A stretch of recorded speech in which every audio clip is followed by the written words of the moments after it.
Welcome to the podcast that's dedicated to making you a faster cyclist, the Ask a Cycling Coach podcast presented by TrainerRoad. I'm Coach Jonathan Lee, and we have with us today TrainerRoad and Cannondale's Amber Pierce. Oh, she's muted. Sorry. Good morning, everybody. Off to a great start here. I have had my coffee. We have Squid Bikes and TrainerRoad's Ivy Audrain. How you doing, Ivy? Hey, good. How are you, Jonathan? Doing great. Happy to have you. And then we also have, of course, our head coach, Chad Timmerman. Hey, everybody. Good to have you, Chad. I'm excited for this one. Good to be here, Jonathan. We're gonna get into some deep dives this week, and one of them, so every week, to be fair, in the planning meeting, we always you hear uttered multiple times. That's a good question, but this one I feel like we heard that quite a lot. So we have some really cool ones, and Chad and Amber and Ivy have prepared really well for it. So I'm excited for it. We're going to talk about artificial sweeteners. We're going to talk about DIY racing because unfortunately, all of us are probably looking at our events with a bit of questioning and hoping that they go off on our calendar, but we're still in the throes of everything where we don't know if they'll actually happen. So we'll talk about plan B and how to get that plan B in place. We're going to talk about nutrient timing as well, because a lot of you have questions about that in one form or another. So we're going to try to just focus it on the principles rather than, give you 17 tennis balls to chase with that one. But it's going to be a great podcast. If you're listening to this now on YouTube, thank you so much for joining us, and give us a thumbs up. That helps a ton. That means more people are going to see it. You can join in the live chat and ask any questions that you have, and hopefully we'll have some time to get to them at the end of the episode today. You can also go to trainerroad.com/podcast, and you can share the podcast from there, ask your questions that you have for us, and do all those different things. And of course, you can go to trainerroad.com if you want to get faster. And let's be honest, if you're listening to this, I don't know why you would not want to get faster. We all do. So with all that said, one piece that I want to say, I just want to say thank you to our awesome copywriters. They're always putting out amazing content on our blog. And if you're listening to this, you should absolutely be listening to that. And you can even sign up for the blog mailing list. So you can do that, and please do so. We'll end up putting a link down in the description below on whatever app you're using to listen to this, and you'll be able to click that and see and go directly to that mailing list. And the Successful Athletes podcast is the other thing to mention. We have fantastic episodes. We had an episode with Jessica Kipfer last week. Her tide just sits over 4 watts per kilogram all the time because she's such a dedicated athlete. But she does crazy sports like adventure racing, and she's done duathlon, she's done Ironman, she's done mountain biking, she's done crit racing, she's done Grand Fondos, endurance gravel stuff. And she carries a really high stress career as well. It was a really cool conversation that we had about all the different things that she does to be consistent throughout everything. So check that out. We have another episode next week coming out that once again is with an athlete that is very impressive with their consistency. And so tune into that one. It's going to be great. That's trainerroad.com/SAP, or just search for the Successful Athletes podcast. Okay, let's get into, and I'm probably saying your name wrong, or you're pulling a Bart Simpson on me and I don't realize what I'm saying right now, but Feech, I hope that's how you say the name. This one says, I'm new to TrainerRoad and religiously binging this podcast, and great job, guys. If it weren't for you, I would probably keep wandering in a virtual world. We're glad to help you. He says, to motivate myself, I'm training to compete. He says this in quotes, against my friend on June 21st. I enrolled in a plan and I'm doing well so far in the medium base phase, or mid-volume base phase, I assume is what they're talking about. 2 days a week of core strength with a personal trainer as well. We plan to race in a flat park for about 30 kilometers, which will equal about 20 loops. So this kind of sounds like an industrial park crit course, right, Chad? Yeah, that's what I get from it. Yeah. Just with a few sharp closed. Hopefully. Hopefully closed. Says a few sharp turns in the loop, so you can say the course is more of a criterium, but only with 2 competitors, which definitely makes it kind of not a criterium, but more like a match race, which will be interesting because I think, Ivy, you probably have some thoughts on that with match racing. So my friend is 170 centimeters and 65 kilograms, 270 watt FTP, while I am 185 centimeters, 85 kilograms, and I only have a 204 watt FTP. And I say only just for the comparison's sake, not to diminish the high level of a 204 FTP. So he says also his bike is superior to mine as well. I checked on best bike split data, and currently it seems I will finish 7 minutes after my friend. My only advantage is that criterium is not his thing. He's more of a time trial and triathlon athlete. So considering I won't be able to close the physical and fitness gap, where can I learn strategies or train to specifically close or best close this 7-minute gap? Should I train more outside on this specific course and learn to cut the sharp corners? Should I use special gear like an aero bar, special helmet, lighter bike, etc.? Should I specify or tune my core strength training? He finally says, it would be great if you can give brief guidelines and perhaps refer me to some relevant sources or resources. Cheers. Chad, maybe we should tackle strength training first on this one. Sure. Yeah.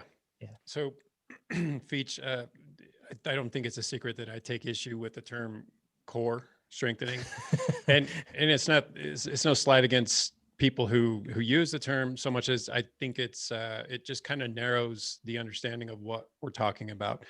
I prefer trunk simply because when we talk about core, I think everyone thinks about the midsection, and if they get any further out than the rectus abdominis, the six pack, then it maybe just includes the low back.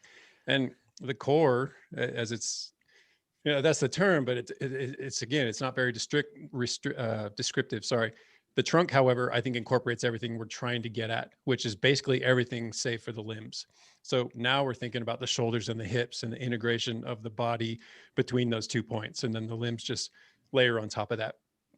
So if in fact your core strengthening is only targeting your midsection and not your trunk, then I think you should absolutely revise it. I have a feeling that's not the case. You're working with the trainer. I'd like to think that trainer has a good sense of what you need as a cyclist and is adjusting your training accordingly. But this did provide an opportunity for me to just clear up a couple things that we've harped on or discussed so frequently that I want to make sure there aren't any misunderstandings. And one of them is lifting heavy. We always talk about the benefit of lifting heavy and how it translates to improve cycling performance. And that's true. That's what the science tells us. And we can see the carryover anecdotally, and it's real. There's no denying that, but it's not to imply that lifting heavy is the only way for you to benefit yourself as a rider when you enter the weight room. So think of, it's an exercise that maybe you do, but probably nobody does, but it's simple and it conveys all my points here. Is a single dumbbell overhead squat, where you take a dumbbell, you lock your arm out overhead and you squat all the way down and touch the floor. And really everything kind of takes care of itself, because if you do anything wrong, that dumbbell's coming down, your posture is going to get all wacky and it just won't work. So if you can do that single thing, you're going to get in touch with everything that I think is necessary with trunk strength. Is you form coordination between all your appendages through that kinetic chain that we're talking about, through the shoulders, down through the midsection and through to the hips. You improve your fatigue resistance for your body in general, not just the legs, not just your abdominal muscles. You learn, interestingly, relaxation. And this is something that's kind of unexpected when you actually achieve legitimate trunk strength, is that when you're on the bike, you're no longer as reliant on your arms as you used to be. So it's a lot easier to stay relaxed and just kind of drape yourself over the bars, because your midsection and your trunk is doing what it needs to do. So this helps you start to learn how to steer your bike with your body and less with your arms. And in doing so, you just learn this level of relaxation that carries in so many beneficial ways to being a bike racer. And then another thing I wanted to clear up is it seems like we're always poo-pooing the idea of added mass. Like, that's a funny word. Every time you add a little bit of muscle mass to your body, that somehow it's going to come at the detriment of your performance. When the fact is, a little added mass will probably benefit most riders, especially if you're exchanging it. And I'm not talking a direct exchange. You can't change fat into muscle, but if you ditch a little bit of adipose tissue, you add a little bit of muscle, your body composition changes, but your weight doesn't. Even if your body composition doesn't change and you just add a little bit of muscle mass, the benefits of that additional mass are vast. I think beyond the understanding of most people. They think, I want to be as light as possible as a cyclist, and I want to do it with minimal amount of muscle, when in fact, a little extra muscle can go a long way in terms of making you a better cyclist. First off, just some obvious things: strength out of the saddle. When you get up and stand and your body has just that little extra bit of muscle, the coordination, the power transfer to the pedals. I mean, just how well you ride out of the saddle is one reflection of how strong you are in a general sense. Crash defense, a little extra muscle on the body never hurt anybody when it comes to, coming in contact with the ground. Pete and I can both attest to that. And we have many times. I don't know if Pete's ever crashed out of a race. I haven't. I've crashed many times in a race, and I've gotten right back in that race because, my body was resilient, had a little extra padding on it. And then capacity. What about adding a little extra muscle mass to your legs? I mean, the muscles that actually drive the pedal stroke, you can only push those fibers so far before you need to add, make those fibers bigger, make them capable of more work. So you need to increase your muscle capacity, and a little mass goes hand in hand with that. Okay, so that's the strength training. I'm just going to give my 2 cents in terms of your race before the experts take over. First off, have you decided whether you're going to race together or separate? Because if you're racing at separate times, it's going to all come down to pacing. So pacing. And yes, cornering, but not cornering in that you have to dive into the turns and be aggressive like you are off the front of a criterium. Rather, you need to find the fastest line through those corners.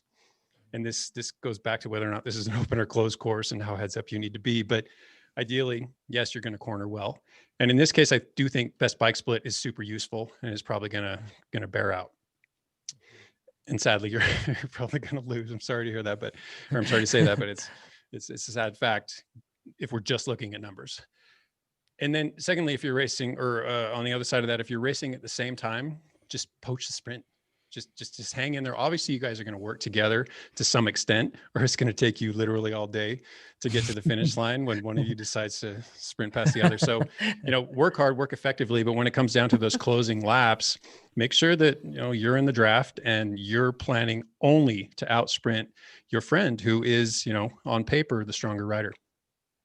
Yeah, good points. And it is probably a really important thing for us to say first.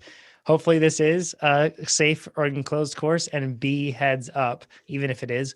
That's one rule, number one of DIY racing in general, is we have to remember that even though we're trying to, make the most and use our fitness, we still have to be safe. So with that disclaimer in place, Ivy, what are your thoughts on this? Because you've had experience with, match racing, that sort of stuff. So.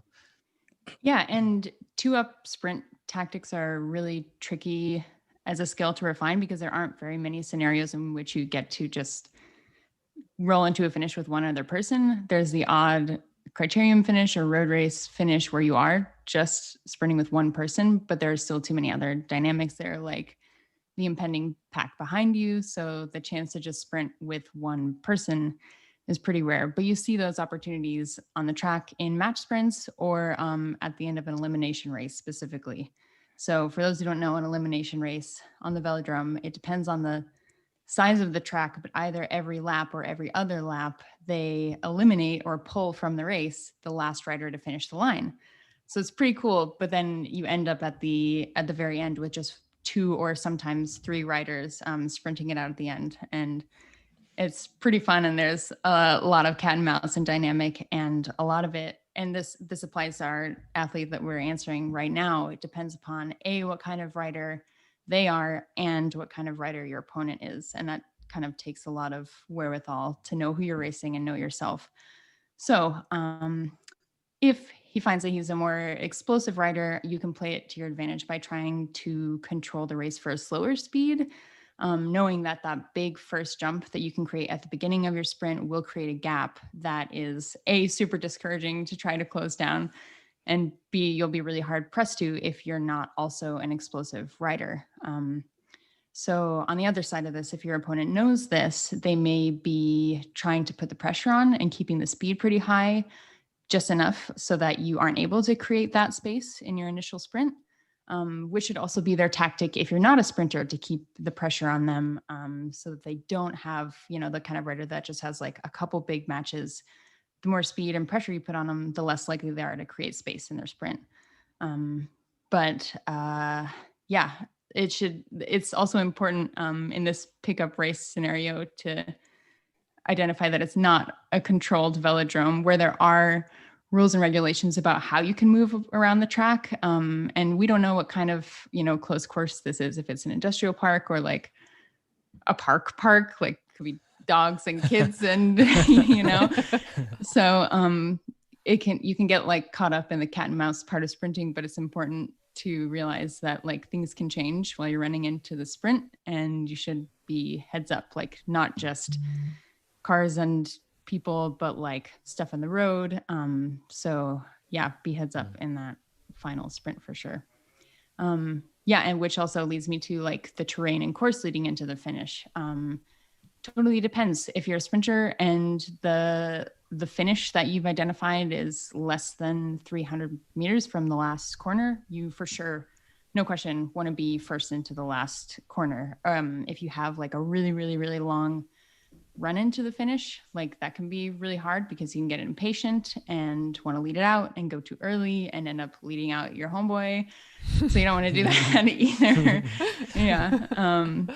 Yeah. And then it also depends upon whether this is if you're considering it like a draft legal race, or if you're doing it alone. That will also totally depend upon how you play it out in the end.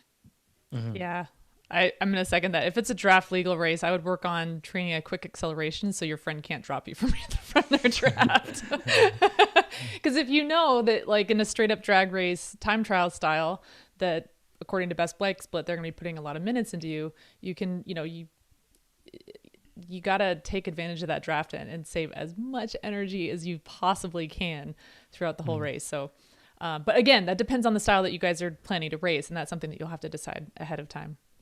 Something that I think is interesting with this, thinking of the video that or all the videos that Nate has had where Amber, you and Pete have critiqued his racing, talking about the sprinter's gap and talking about positioning at the end of the race. I would absolutely go back and look at those videos that we have on our YouTube channel from the race analysis, because Amber and Pete have provided super good insight, and you'll also get to see Nate improve and Nate make the right decisions, that sort of stuff. If you watch that enough, it's interesting how you start to pattern that, and then you'll start to reflect like the good habits that you're watching. It's a great way to be able to learn. And then once you get out on the bike, you can actually put that stuff in practice. And that's something like Chad, you were never like the sprinter per se. However, you are a very capable sprinter, matched against a field of normal cyclists in a crit, right? Where you're a very capable sprinter with that. I want to talk about the things that we do when it is a 2-up scenario where we actually mess up. Like, how do we position ourselves poorly? What are the mistakes that we make when we go up against one other person? What are the things we should avoid? One thing that comes to my mind that I can kick off with this is having fear of who's going to drive it, letting that steal your focus from what you need to do. Like the fear of like, okay, well, if I'm not going to be up here, and usually you have a pack chasing you, so you're worried about getting caught and everything else. But in this case, you don't have to worry about it. You can literally, if you can track stand, that would be great, because you can make your friend wait as long as they need to. But I find that's one thing. You get so concerned about something else that you forget about the task at hand. That's the main thing I'm guilty of. Any other thoughts come to mind on how we might screw up in this scenario? I think another way of saying that is you want to be really patient, and that can be extremely hard. So especially in a scenario where you can be drafting off from one another, being really patient and not letting your opponent make the first move and possibly also make the first mistake, or observe what their first move is and kind of get a sense for how they think that they're going to win the race. And you can kind of play off from that. Another mistake I see a lot of people do is ride down the middle of the road. So in a bike race, let's say you attack. If you attack hard up the right side of the road, you know that nobody can come around you on the right. So all you have to do is be aware of what's happening over your left shoulder to know whether or not somebody's coming up on you or counterattacking you or coming up to help and ride with you. So if it's a 2-up race, and you want to you want to keep an eye on where your buddy is, and you happen to end up in the front somewhere, get to the side of the road so you only have to look over one shoulder to see whether or not he's going to be coming around you. That's one little thing you could keep in mind. Good tip. Anything else come to mind on this? Ivy? Yeah, I think a big mistake you can make when you're trying to win a sprint is being reactive instead of proactive at the wrong time. Like there's a mentality of feeling like you're waiting for something to happen. It's tricky to know that you need to be patient and also wait for someone to make a move if that's important to the finish. And it's hard to compartmentalize that from just feeling like you're on the back foot and like running through all these, like, well, if they do X, then Y, and if they, are they going to this or that? And mentally you've kind of already lost. So you can still wait for a move to happen and be on the defense, or on the offense rather, if that makes sense. Mm. And not doing so can kind of mentally take you out of the game. Yeah, for sure. Definitely. Chad, did you have something to add in on this? Yeah, there's a danger, and this is definitely going to depend on your personality type, but of overestimating your own capabilities. And there are situations that can kind of push you into that fairly, where for a long while, I was good at riding people off my wheels, such that by the time that we got to the line or close to the line, I could sprint from the front and probably win, because I ground people into the ground. But if there's anything sort of organized and you find yourself up against a true sprinter, it's very eye-opening. There was a period of time where I took pride in the fact that I could ride my sprinter off my wheel, and I would end up in front of my sprinter, even though I was the lead out. But that's because I took the last, however many kilometers at a rate that was just completely burying him. So he didn't have a sprint. But in situations where he came to the line with me with that punch still at the ready, he destroyed me and made me look like a fool. It actually made me look like I was doing my lead out really well, but in my head, I was like, oh, he just beat me. So yeah, that. I was kind of along those lines. It's really important to know what you can do at the end of those races, so then you can be proactive with it. I earlier said, if you watch a lot of things, you'll start to actually like practice those things, even subconsciously. Well, if you watch Mark Cavendish sprint, you're not going to start sprinting like Cav. So there is a line to be drawn within there. Right. So and that's a danger. And you see that a lot with like Cat 5 racing, because the finishes that are really exciting to watch, these sprint finishes and like grand tours, we see how they unfold. And then you see a Cat 5 racer like waiting for that moment that they've seen on TV to happen all the time. And it just never happens because you're in a Cat 5 field. You're not in the pro peloton, right? But then a lot of the time you'll see them do a tactic that they've seen Mark Cavendish do, and he was behind Mark Renshaw, right?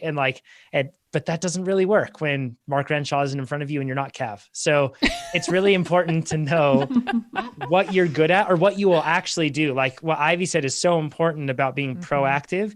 It's about knowing what you can do and then having plan A, B, and C at the ready for that. And you're ready to make those things happen.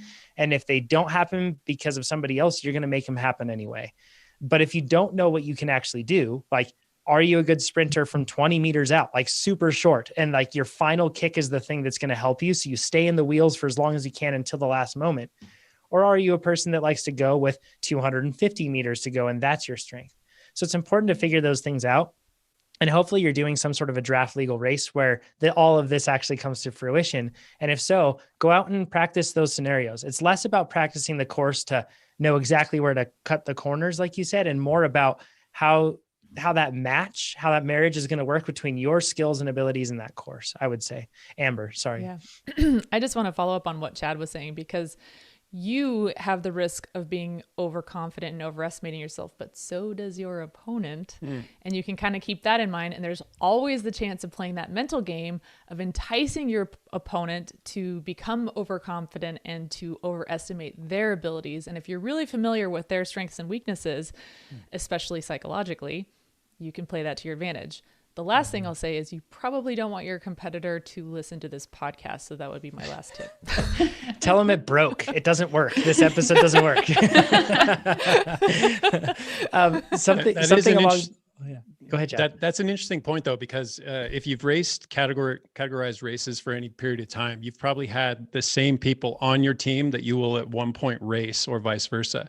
And that's kind of what we're talking about here, because you're racing your friends. So you probably have deeper insight into what motivates or demotivates your friend than most racers are going to have. So you can absolutely play that to your advantage. And he did mention in this case that the friend is more of a TT triathlon athlete rather than a crit athlete. So if it is a heads up sort of a thing, you have a great advantage right there, in the sense that they may be less comfortable riding around another rider like this. So, when you come by, don't give them a lot of space. Not saying do anything dangerous, but just stay close to them. And if they have a rider close to them and they're unfamiliar with that, that's an advantage because they will feel uncomfortable. And that's really the key. Don't make it unsafe, just, uncomfortable. Just, Ivy. Oh yeah. Just final go ahead, tip. Ivy, sorry. Don't wreck your friendship over this pickup Yes. race. That's a good point. Call a truce for 24 hours. Your competitors for 24 hours. After that, you can make up thereafter. What happens on the bike stays on the bike. Yeah, exactly. You can really rattle someone that is not, that doesn't feel, if they're not like criterium savvy and don't feel super comfy. You can shake them up and do some damage. So be careful. You can kill two birds with one stone here. Like, just be super encouraging and motivating for the first half of the race and let them burn a lot of matches, feel really confident, just build them up. Yep. Let them go. I want to talk a bit about training for this sort of event and then also the equipment stuff, because this was part of the question too. So training, it really depends. If it's going to be just you and you're going to do like a TT style race where you're not racing at the same time, 40K TT, that's that sustained power build, and 40K TT is what you need to do. That's going to build the sort of sustainable power that you need to be able to pace at a high level and be able to maintain that throughout. We have so much information on TTs. If you search Ask a Cycling Coach podcast time trial, you will get a wealth of information where we talk about all that. However, if you're going and this is something where it's truly going to be like a heads up match race, then I really recommend the crit plan. General build would be a great thing to have. So then you're ready for a number of different things. So that's what I would recommend there. Equipment wise, you mentioned that your friend has a higher end bike, but the frame and even the wheels make a lot less of a difference compared to something just like an aero helmet and a skin suit.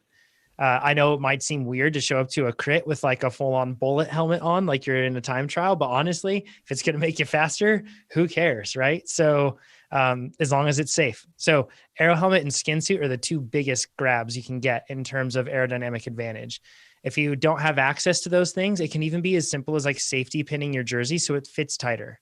Behind you, all you have to do is just make it so that take it in an inch or two with a safety pin and run those safety pins up and down, and you're going to have a tighter fitting jersey. Boom, right there. That's a huge benefit. And that's like relatively zero cost. I don't know the going rate for safety pins, but they're pretty cheap. So that's one thing you can do right there. And then for the helmet, don't alter. I see a lot of people like altering the position of their helmet and thinking like what part is more aero. Do not do that. Just wear it how it needs to be worn. And hopefully you can borrow something that's more aero if you don't have one. I think caffeine, like on nutrition side, yes, fuel all of your training coming into it with carbs, like we always talk about on the race day. Make sure that you have carbs. I know it's not a long event, but once again, it's not about avoiding bonking. It's about improving performance. So take that in, taking caffeine. Somebody read ahead. Yeah. Sorry, Chad. And then also just one last thing on the course part and on cutting the turns, you're going to figure that part out really quick, especially if you're doing a lot of laps like you're doing here. Honestly, I don't think there's ever been a race where somebody's won because they were taking on a crit course like this. Somebody's won because they were taking the corners tighter than other people or something like that. That's not why you win the race.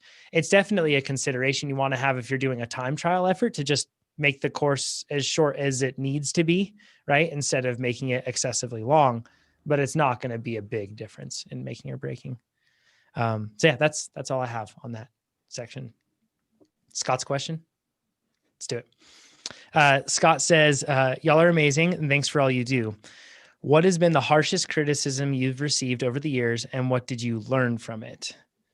This is a great question. And we're probably going to talk about this one from personal experience on quite a lot because not a whole lot of studies, I should say, that we're going to cite on this one, but much more just personal experience and what we found.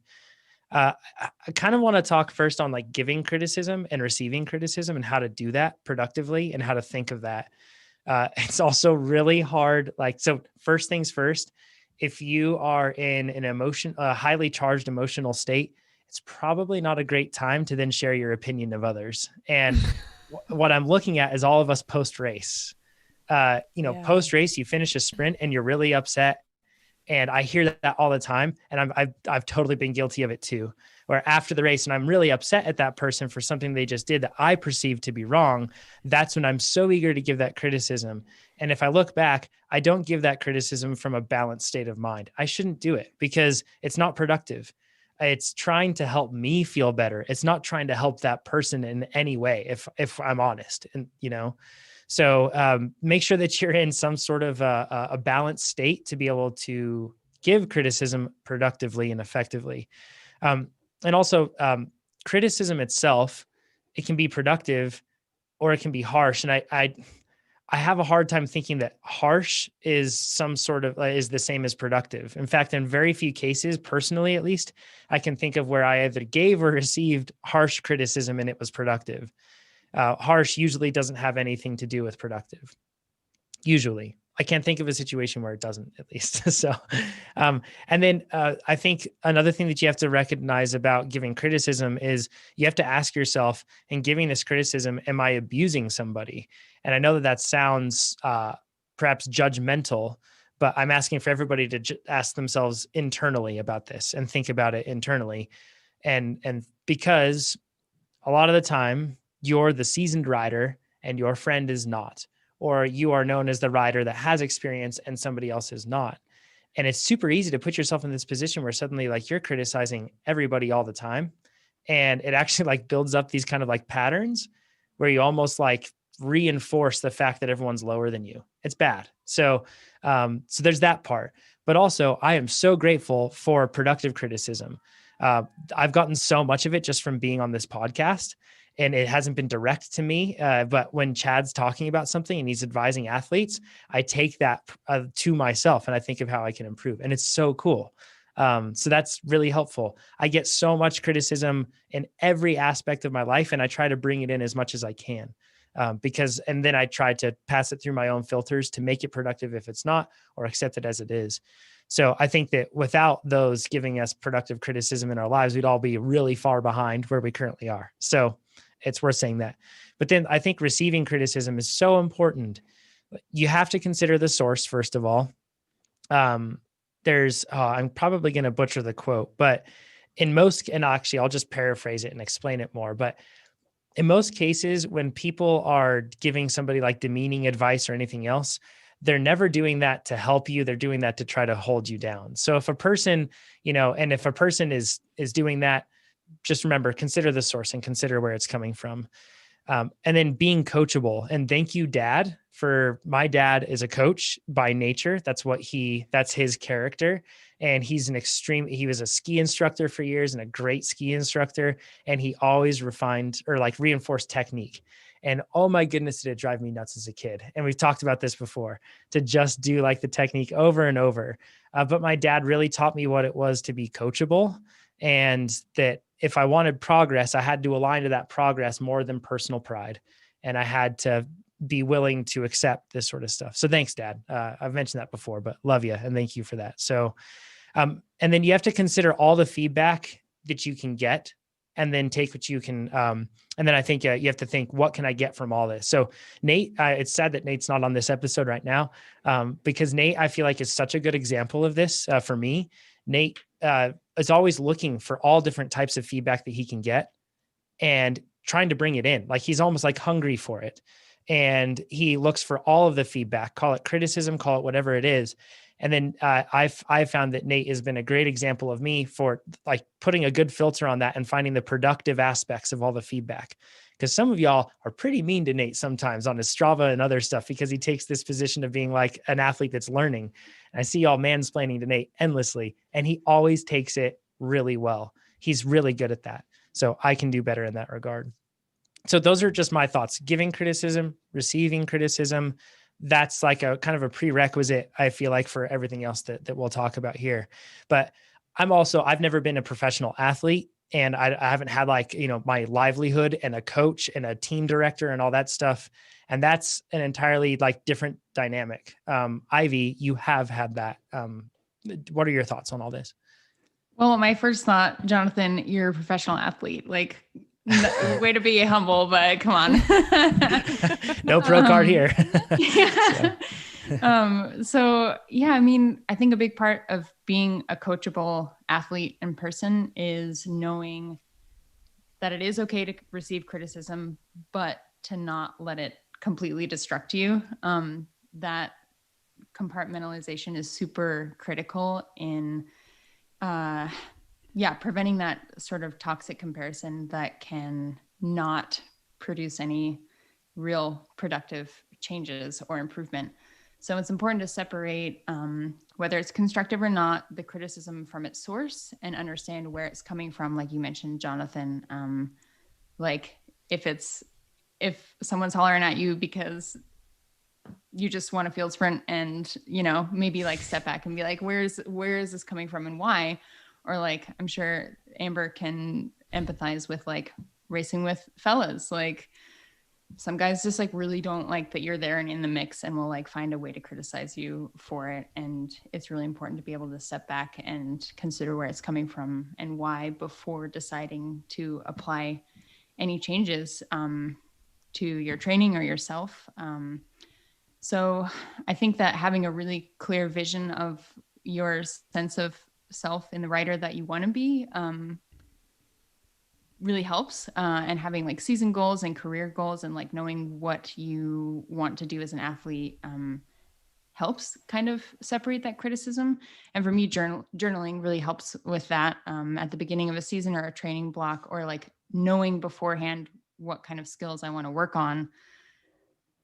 Like I know that I need to work on XYZ. So, but I know that I'm really good at cornering and really good at running into a finish. So like being sure of myself knows that if I'm jumping in a men's race and some homeboy rolling in for 30th, like criticizes me in the last lap of a race, like I know where it's coming from and I know that it's not me. And that feels different from just like not accepting any criticism. So yeah, I find that journaling helps me vet those comments and recommendations with better clarity.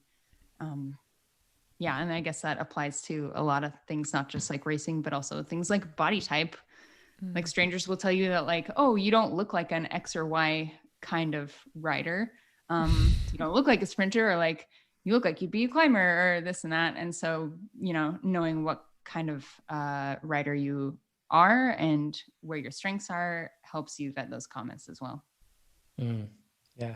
Chad, do you have an interesting like approach that you want to take with this one too? Because we get criticism and it drives us forward here on the podcast too. Yeah. So I'll get more specific with it. The question was, what's been our harshest, and you know, what do we learn from it? Pretty consistently, my criticism comes in the form of misinterpreting research or being told that I don't understand how to read research, et cetera. And to some extent, it's been, you know, I won't say painful, but it hasn't been the most motivating thing. But when most of it doesn't come at me in that harsh manner, most of it is encouraging. I especially like when researchers reach out to me via email and say, you know, here's what you got right, and here's what, you know, could perhaps use a little bit of additional attention, or here's my take on it. In the cases where it comes across constructively, obviously I gain a lot from that. In the case where it comes across harshly, the tendency is to shut off from it and develop that so-called thick skin, which I'm here to tell you is some nonsense. No one has skin thick enough to completely tolerate that stuff. Some of it sinks in. That's just a sad fact.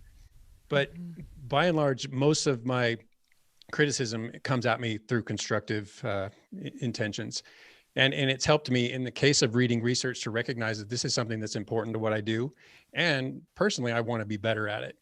But it's also shown a light on the fact that reading research is a difficult thing. I almost equate it to learning a language, and that you never, you know, don't know Spanish and then do know Spanish. It's a process and it takes time, and there are steps, and you get better at it, and you're never really done, right? There are some non-parallels where I think maybe once I've got a good handle on reading it, I'll retain it, kind of like math. You know, you learn it and it's pretty much there, whereas language needs to be maintained.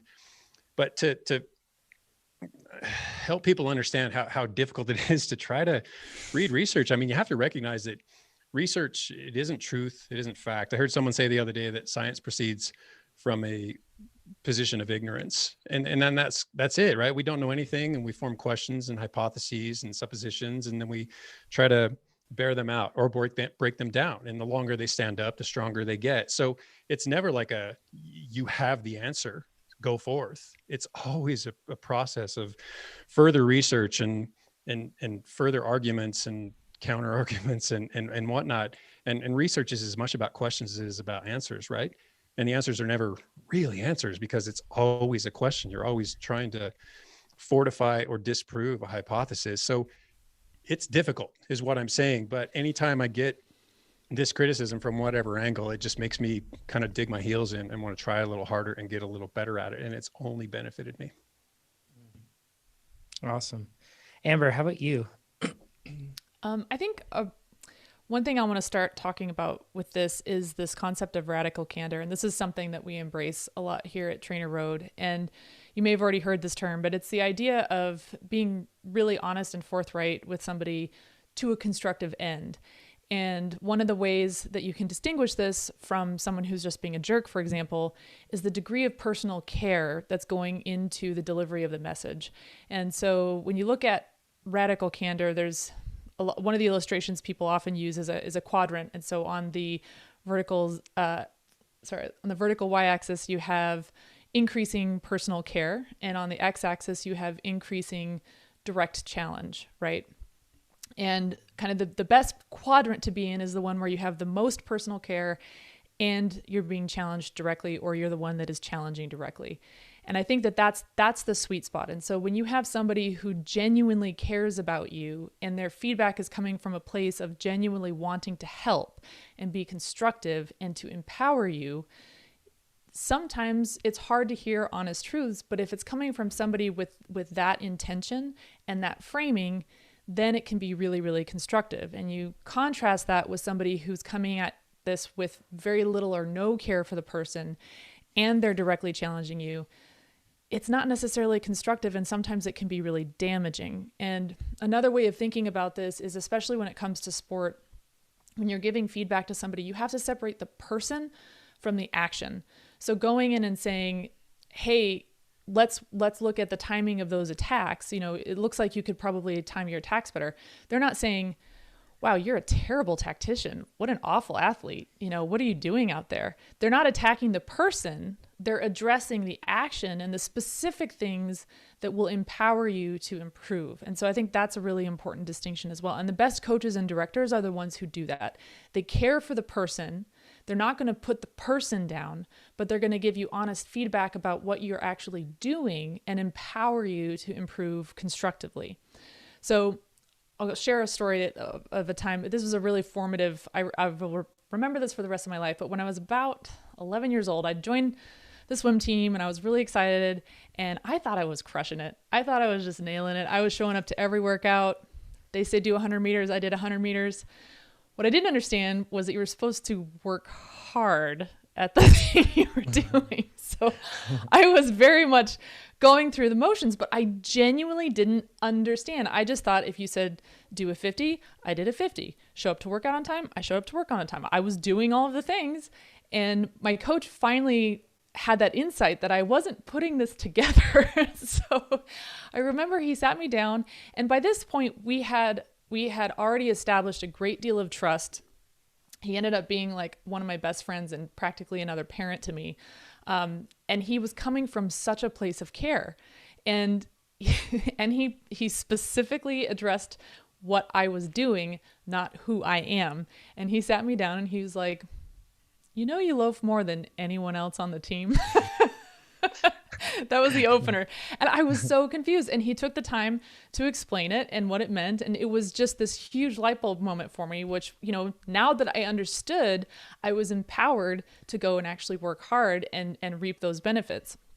And I mean, it was kind of harsh, you know, you loaf more than anyone else on the team, but he wasn't attacking me as a person. Right? Yeah. You know, he didn't say, you're so lazy. He wasn't addressing me as a person. He was specifically saying, here's the thing that you're doing. And that was incredibly valuable and formative. And I'm so happy he did that because it put me on this completely different, awesome trajectory. Contrast that with other feedback I've had. So I remember one time as a cyclist, I ended up in a breakaway during a stage race, and it was on a really big climbing stage. And the break ended up getting decimated, and one of the gals went on to win the stage, and she was a phenomenal climber. And one of my teammates in particular really got down on me about it and called me stupid and said I was an idiot for going in that break, because obviously I shouldn't have gone in that break because I was clearly 30 pounds heavier than everybody else in the break. How is that constructive? You know, she's attacking me as a person. She's not addressing the particular issue, and my body weight really had nothing to do with it. And the funny thing was, the very next day it was the Queen stage, another big climbing stage. And I was in the front group climbing right next to her. And the whole time I just kept thinking to myself, 30 pounds, huh? 30 pounds, huh? Just kept looking over at her. It was very motivating. But this is to say that there's a difference, you know, harsh feedback isn't always tough love. And being able to take harsh feedback doesn't mean it's not the litmus test for whether or not you are a tough person or you are a tough athlete. A couple of other examples I just want to throw out there. A teammate of mine in college went to our coach. She was not the most talented person on the team, but by far the hardest worker, the most dedicated, hung on to every word that the coaches said, did everything down to the letter. She had a really tough time, didn't perform to her expectations at her big taper meet. So she went to the coach afterwards seeking constructive feedback. Hey, look at what went wrong. What can we do different in the future? And he looked her dead in the eye and says, I don't know how to taper fat girls. What do you do with that? How incredibly damaging is that? That is not tough love. That's not radical candor. There's no care for the person there. There's no pointing out a specific action that can empower the athlete to do something better. So I want to just point out that there is a huge danger in confusing verbal abuse with tough love or constructive challenge. And, you know, we talked about coachability, and I think that there's two sides of coachability. One is a really, really positive side, which is where the athlete is seeking to improve. They're seeking opportunities to learn, and they want to get those insights from people who have the objective perspectives, the authority, the experience to help impart those things to empower the athlete. Those are really great things. But there's a dark side to this too, especially in the era that I was growing up. And I think that this is changing a bit, so I can't make a blanket statement, but I will say when I was growing up, the messaging that I got from my peers and kind of the culture around me was, it is so important to be likable. In fact, that is the most important thing. It is so important to be liked and accepted by your peers. And then when you combine that with this idea in sport of being coachable, then you have the danger of teaching young athletes that it's okay to accept verbal abuse, even when it's not constructive criticism, even when it's not this radical candor that's coming from a place of care. And then you have athletes that, you know, want to prove that they're tough. So they're just going to take it. And it's going to, when you're getting that kind of really negative feedback that's about you as a person, it starts to diminish your own self-efficacy, your self-esteem, your self-worth, and all of those things start to diminish. And that's not constructive. That's not helpful.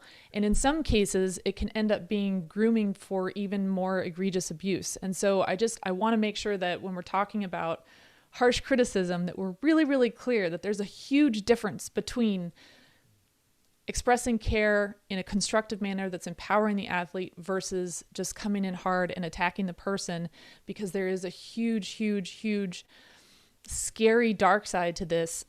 There's a really great article by Mary Kane, who was a runner, I think, for the Nike team, and the verbal and emotional abuse that she sustained there that completely railroaded her entire career.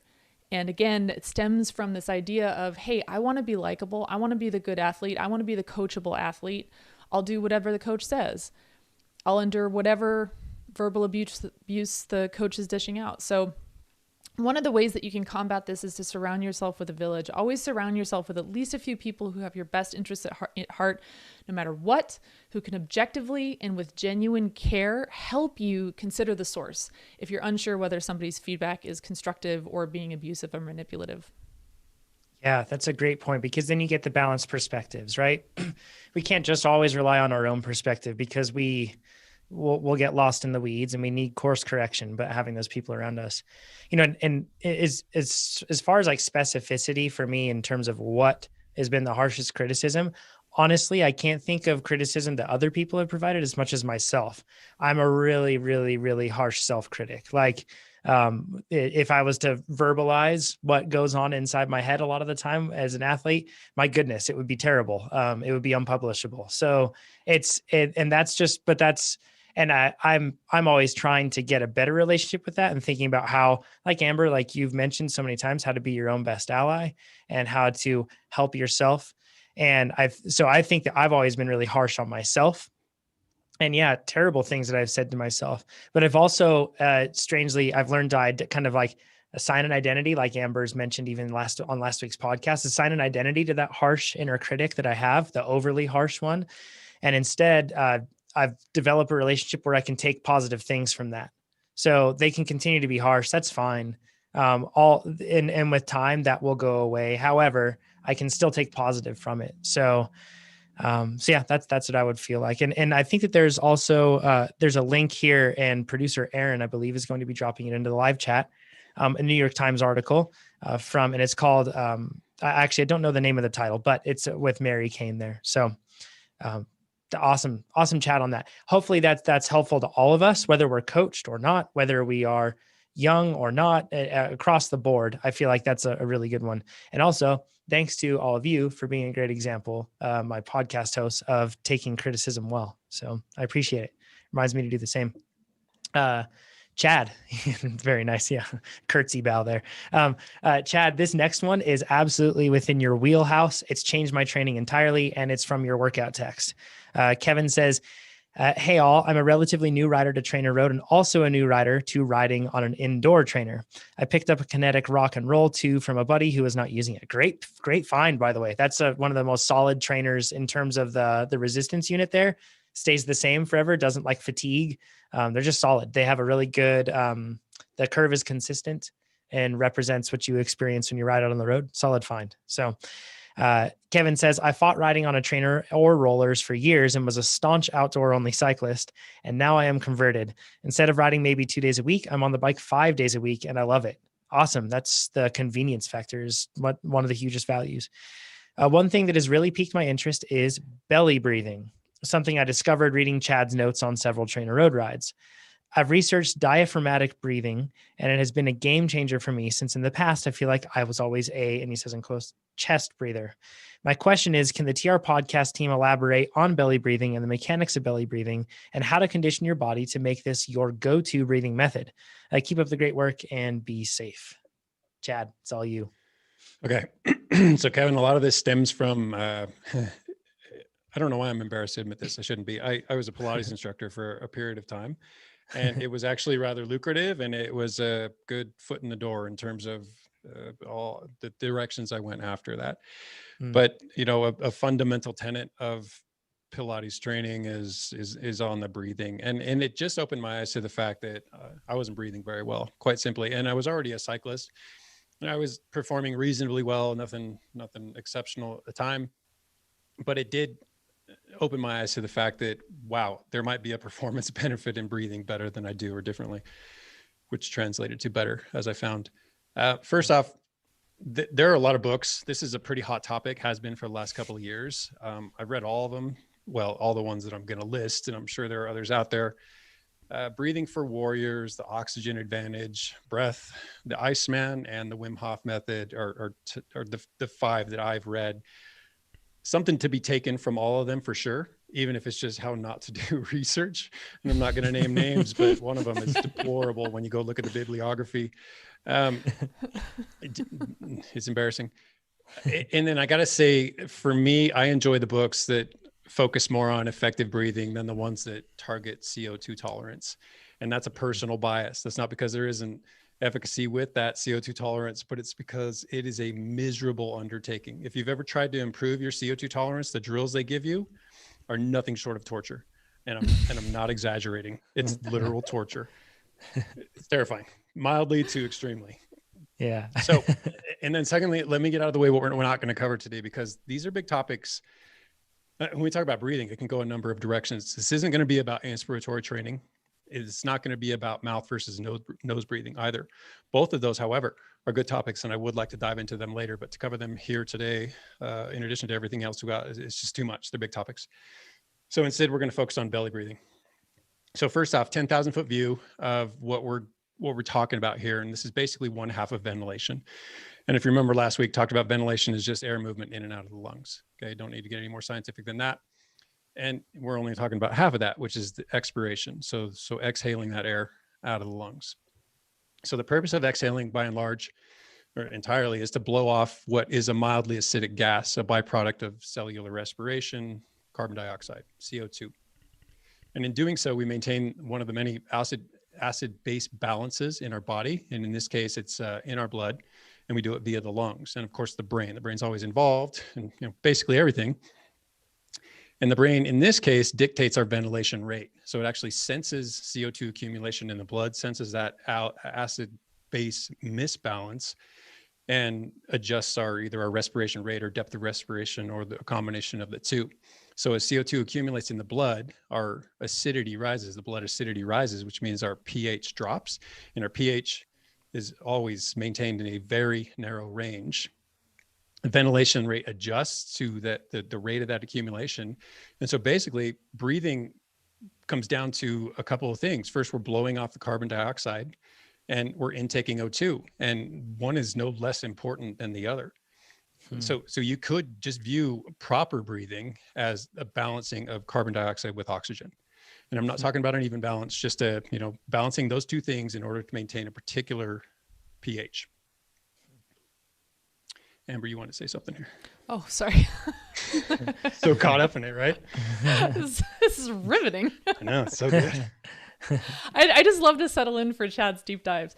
No, this is kind of cool. So one of the things I learned a long time ago is at sea level, because every breath that you're taking in, you're saturating all of your, you're saturating 100% with oxygen, because there's plenty of oxygen in the atmosphere, partial pressure and all that.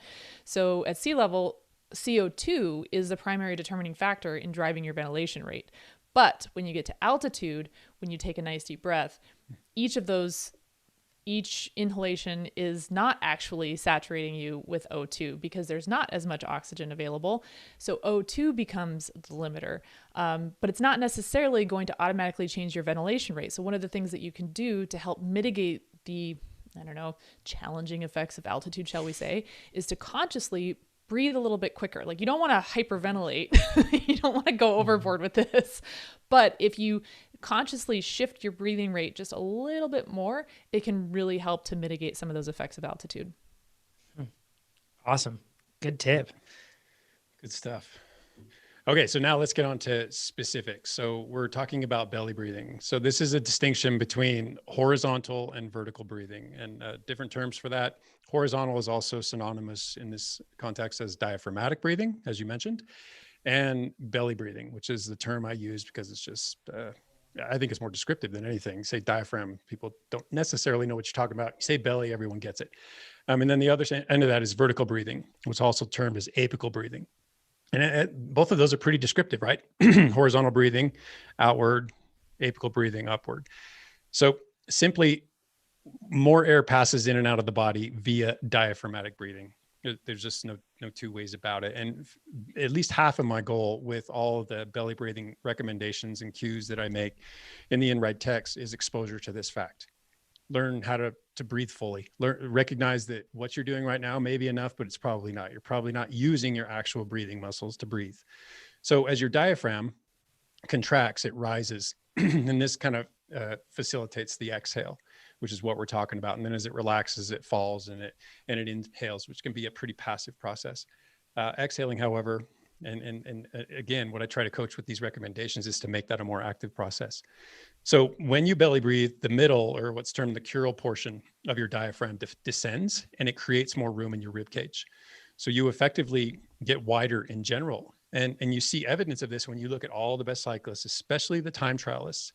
And I key in on time trialists here because when you see the best climbers in the world riding up a hill, it's not as easy to tease out or to see evidence of that belly breathing because they're seated so upright. But when you put a time trialist in aerodynamic position, you can actually see that belly almost fold over their upper legs. I mean, it's really evident, and it's not flattering. We'll get to that. It doesn't look good, but it's absolutely useful and performance enhancing. And up until, well, I can't remember what the name of the documentary on Netflix. Oh yeah, that was great. The Movistar for a while. Yeah. The Movistar documentary. It's fantastic. Yeah, but within that, Alejandro Valverde at one point is doing like a comparison with another one of the younger riders and showing that he has tremendous range of motion and force capabilities with his diaphragm in particular. I mean, he goes from completely wide and bloated to gaunt and creepily narrow. And it just shines a light on the fact, I mean, this guy's been doing it for a long time. He rides at the highest level. He's a very capable, competent rider. Has won basically everything, but his physiological capabilities aren't just limited to his muscles and his oxygen uptake. Well, you know, in a manner they are, because he breathes ridiculously well. He has tremendous control over those breathing muscles. Mm-hmm. And what we're really talking about here, at least when it comes to the exhalation portion of ventilation, is if you're familiar with the terms, transverse abdominis, your rectus abdominis, your six pack, and your obliques, both your internal and your external. So these are muscles, and they're not the only ones, but they're largely what facilitate exhaling. And what's interesting here is you can cultivate quite a six pack. I mean, obviously you need to be lean, but in terms of the muscle tissue itself, you can cultivate quite a six pack by simply breathing really well and breathing actively and forcing those exhales. I mean, I rarely do abdominal work, but in my leaner periods of life, it's there because we use them. Well, you know, if you breathe with your belly, you use them, and those muscles do become rather conditioned. So what we're really talking about, or what I'm describing here, is breathing circumferentially.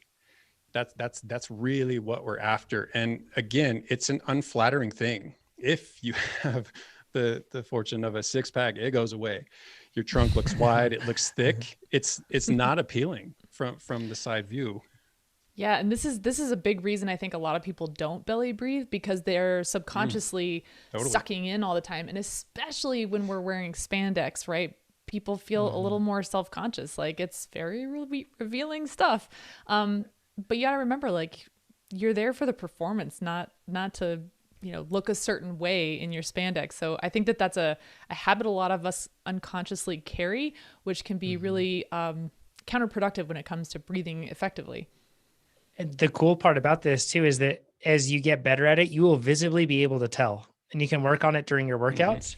When you're training, and you glance down and look at how you're breathing when you are doing any sort of work interval. And I know I look totally different than I used to. At first, it was all high in my chest and in my shoulders. You know, that's like where my breath would be evident. And I really wasn't getting much. But then after Chad's workout text telling me to belly breathe, now my belly expands. And if I'm wearing a skin suit, I become Santa temporarily, and then it goes back, you know, and that's okay because Santa's suddenly fast. So who cares? Like, it's a huge, huge difference. And even if you're listening to this right now, you can safely do this. Even if you're driving, start practicing like what we're talking about. And if you do breathe like that, you'll notice you just feel better in a natural state. Even it's just, it allows your body to function more properly. And boy, when you're training, it makes a huge, huge difference. Profound. Like, it really extends like those ventilatory thresholds in terms of not their actual state, but how quickly you reach them. Bad breathing can make you reach them a whole lot earlier. So yeah. Yeah. So kind of what we're talking about, the other end of that is the whole idea of drawing in and bracing is effectively what you're doing. And it totally has its utility, but in its particular context. I mean, that's typically limited to something where we're trying to reinforce posture because it's bearing some load. We're trying to lift something and we need to brace. And that makes sense. Or we're trying to, you know, in the case of Pilates, you're laying on your back and you're trying to lower your legs to a point without breaking that neutral low back posture. There are things that you can benefit from when you draw in, but they do not translate to proper ventilation. So the sad fact of this is that our diaphragm is both a postural and a breathing muscle. So harken back to the days of being in high school and, you know, running, being forced to survive a mile when you've never run before in your life, or a quarter mile, or that warm up in the morning, all sorts of awful experiences to be tied to PE and the fitness gram pacer test. Yes. Oh yeah. Great way to make people fall in love with being active. Yeah. How far can you reach on the V-sit? That's Yes, your exactly. worth as a person. You're an athlete. Yeah, we're going to teach you all about humility. Here it comes. Okay. So, but when you do those things and they bury you, right? I mean, you're winded beyond a point that you've probably been winded before. And the compulsion is to rest hands on knees and to recover. And then you have the coaches who at the time, they thought they were doing what was proper, saying, stand up, just walk it out. When in fact, they're asking the muscles that breathe and the muscles that support your posture to work at the same time. So when you lean over on your knees and you can take the burden off your diaphragm as a postural muscle and just let it breathe, there's a real benefit to be gained there. If for no other reason, then it doesn't make you hate working out. So what we're trying to do is exploit the ventilatory cavity to its maximum capacity. And in doing so, this translates to really relaxed abdominal muscles, right? On that at different portions of the inhale, exhale cycle. So it doesn't look good, but it's useful and you need to know how to do it. So apical breathing, when we do that, when we breathe more vertically, we're incorporating or asking the auxiliary muscles to become primary movers in the case of breathing. So we're asking the muscles in the neck and the shoulders to facilitate movement of air in and out of the lungs. That's not what those muscles were designed to do. They might be designed to contribute to that, but they're not designed to drive it. When we breathe diaphragmatically, we're asking the muscles, or we're getting in touch with the breathing muscles and letting them do their jobs. So these are the muscles in the abdomen, in the thorax, the body. Let them do what they're designed to do. Actively task them with that.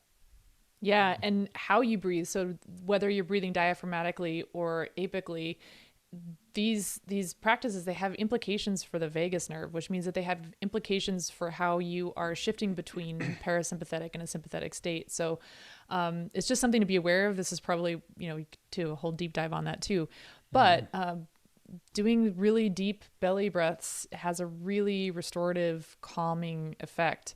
That's usually, I think it's mediated primarily through the vagus nerve, but it's really interesting and something that you can experiment with.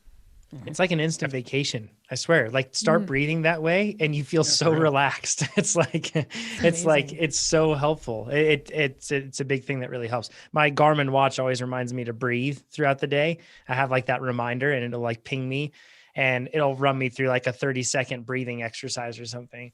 And during those times, you can breathe incorrectly and it doesn't do a whole lot, but if you breathe correctly, man, it's truly like it completely makes me feel like I'm rebalanced, so to speak.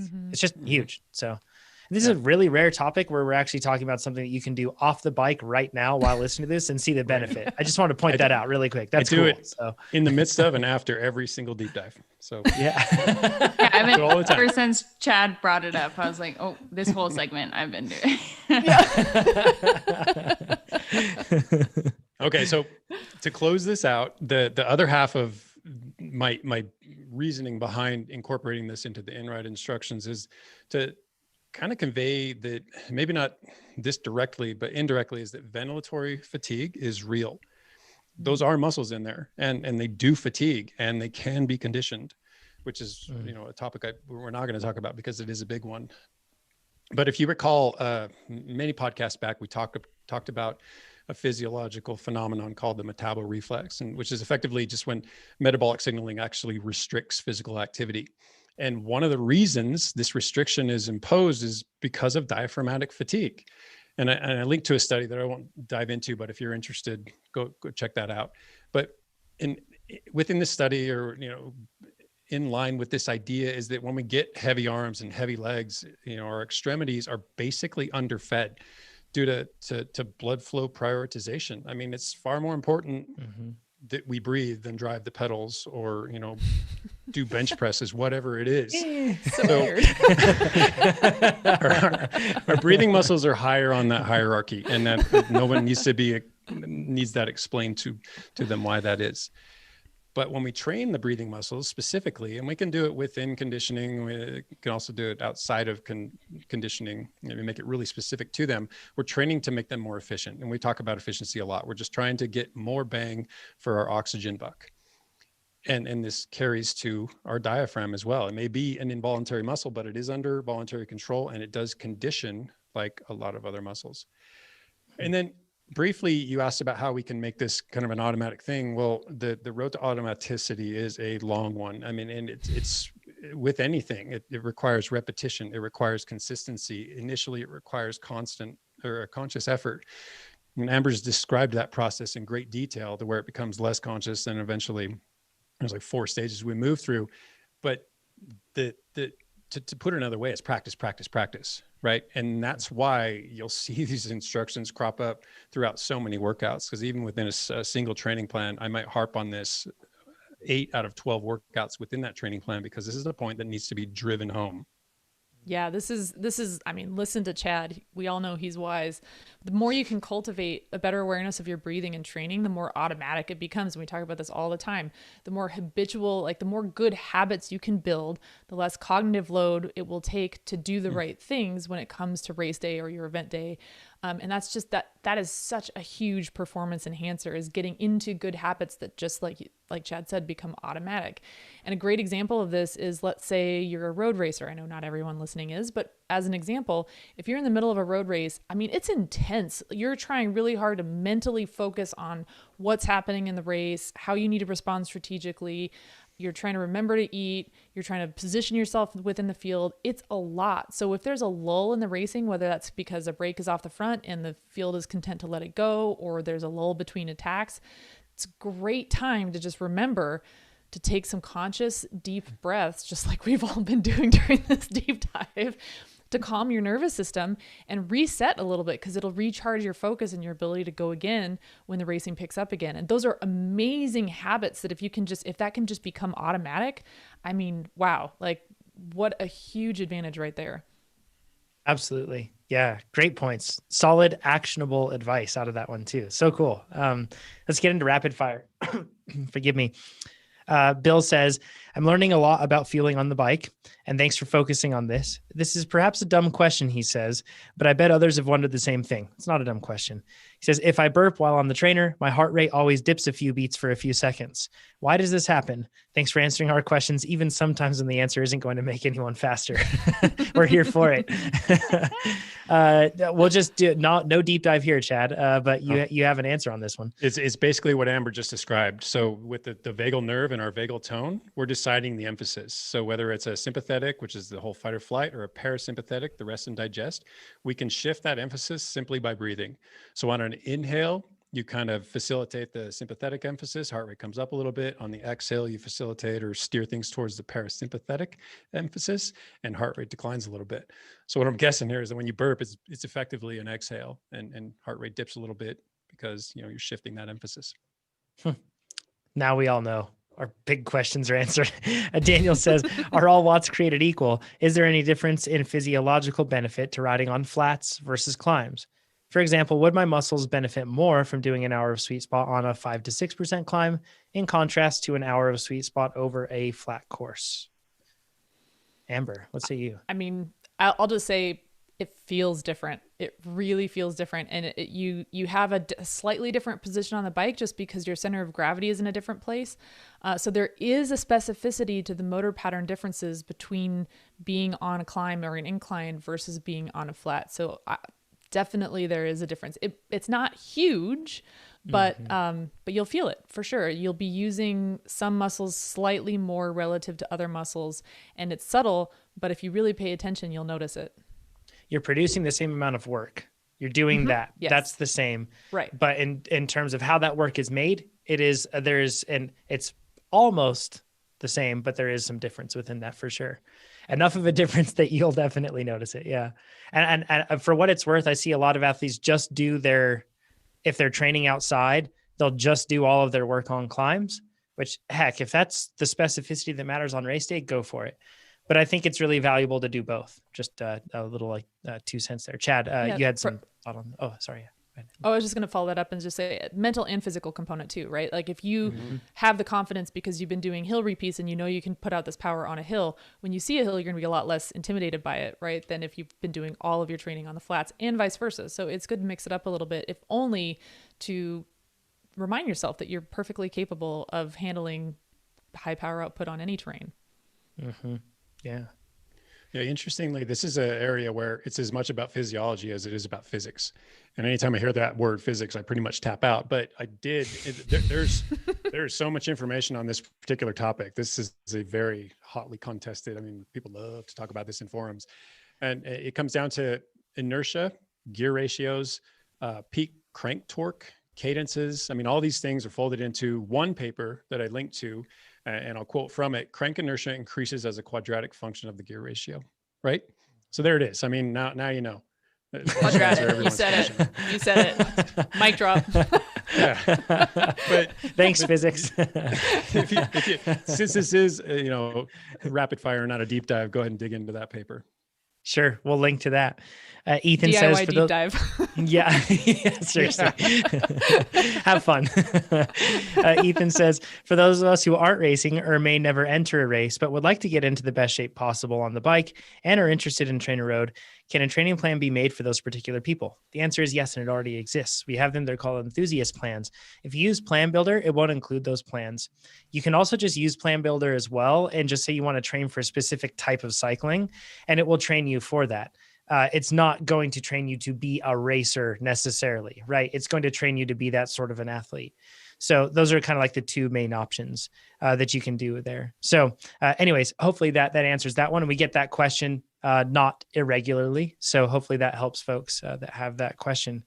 Next one, is the ramp test different if I don't have a smart trainer? The answer is no, it's exactly the same. You will be a bit different because you'll be shifting and adjusting cadence to hit your power targets instead of having your trainer adjust for you.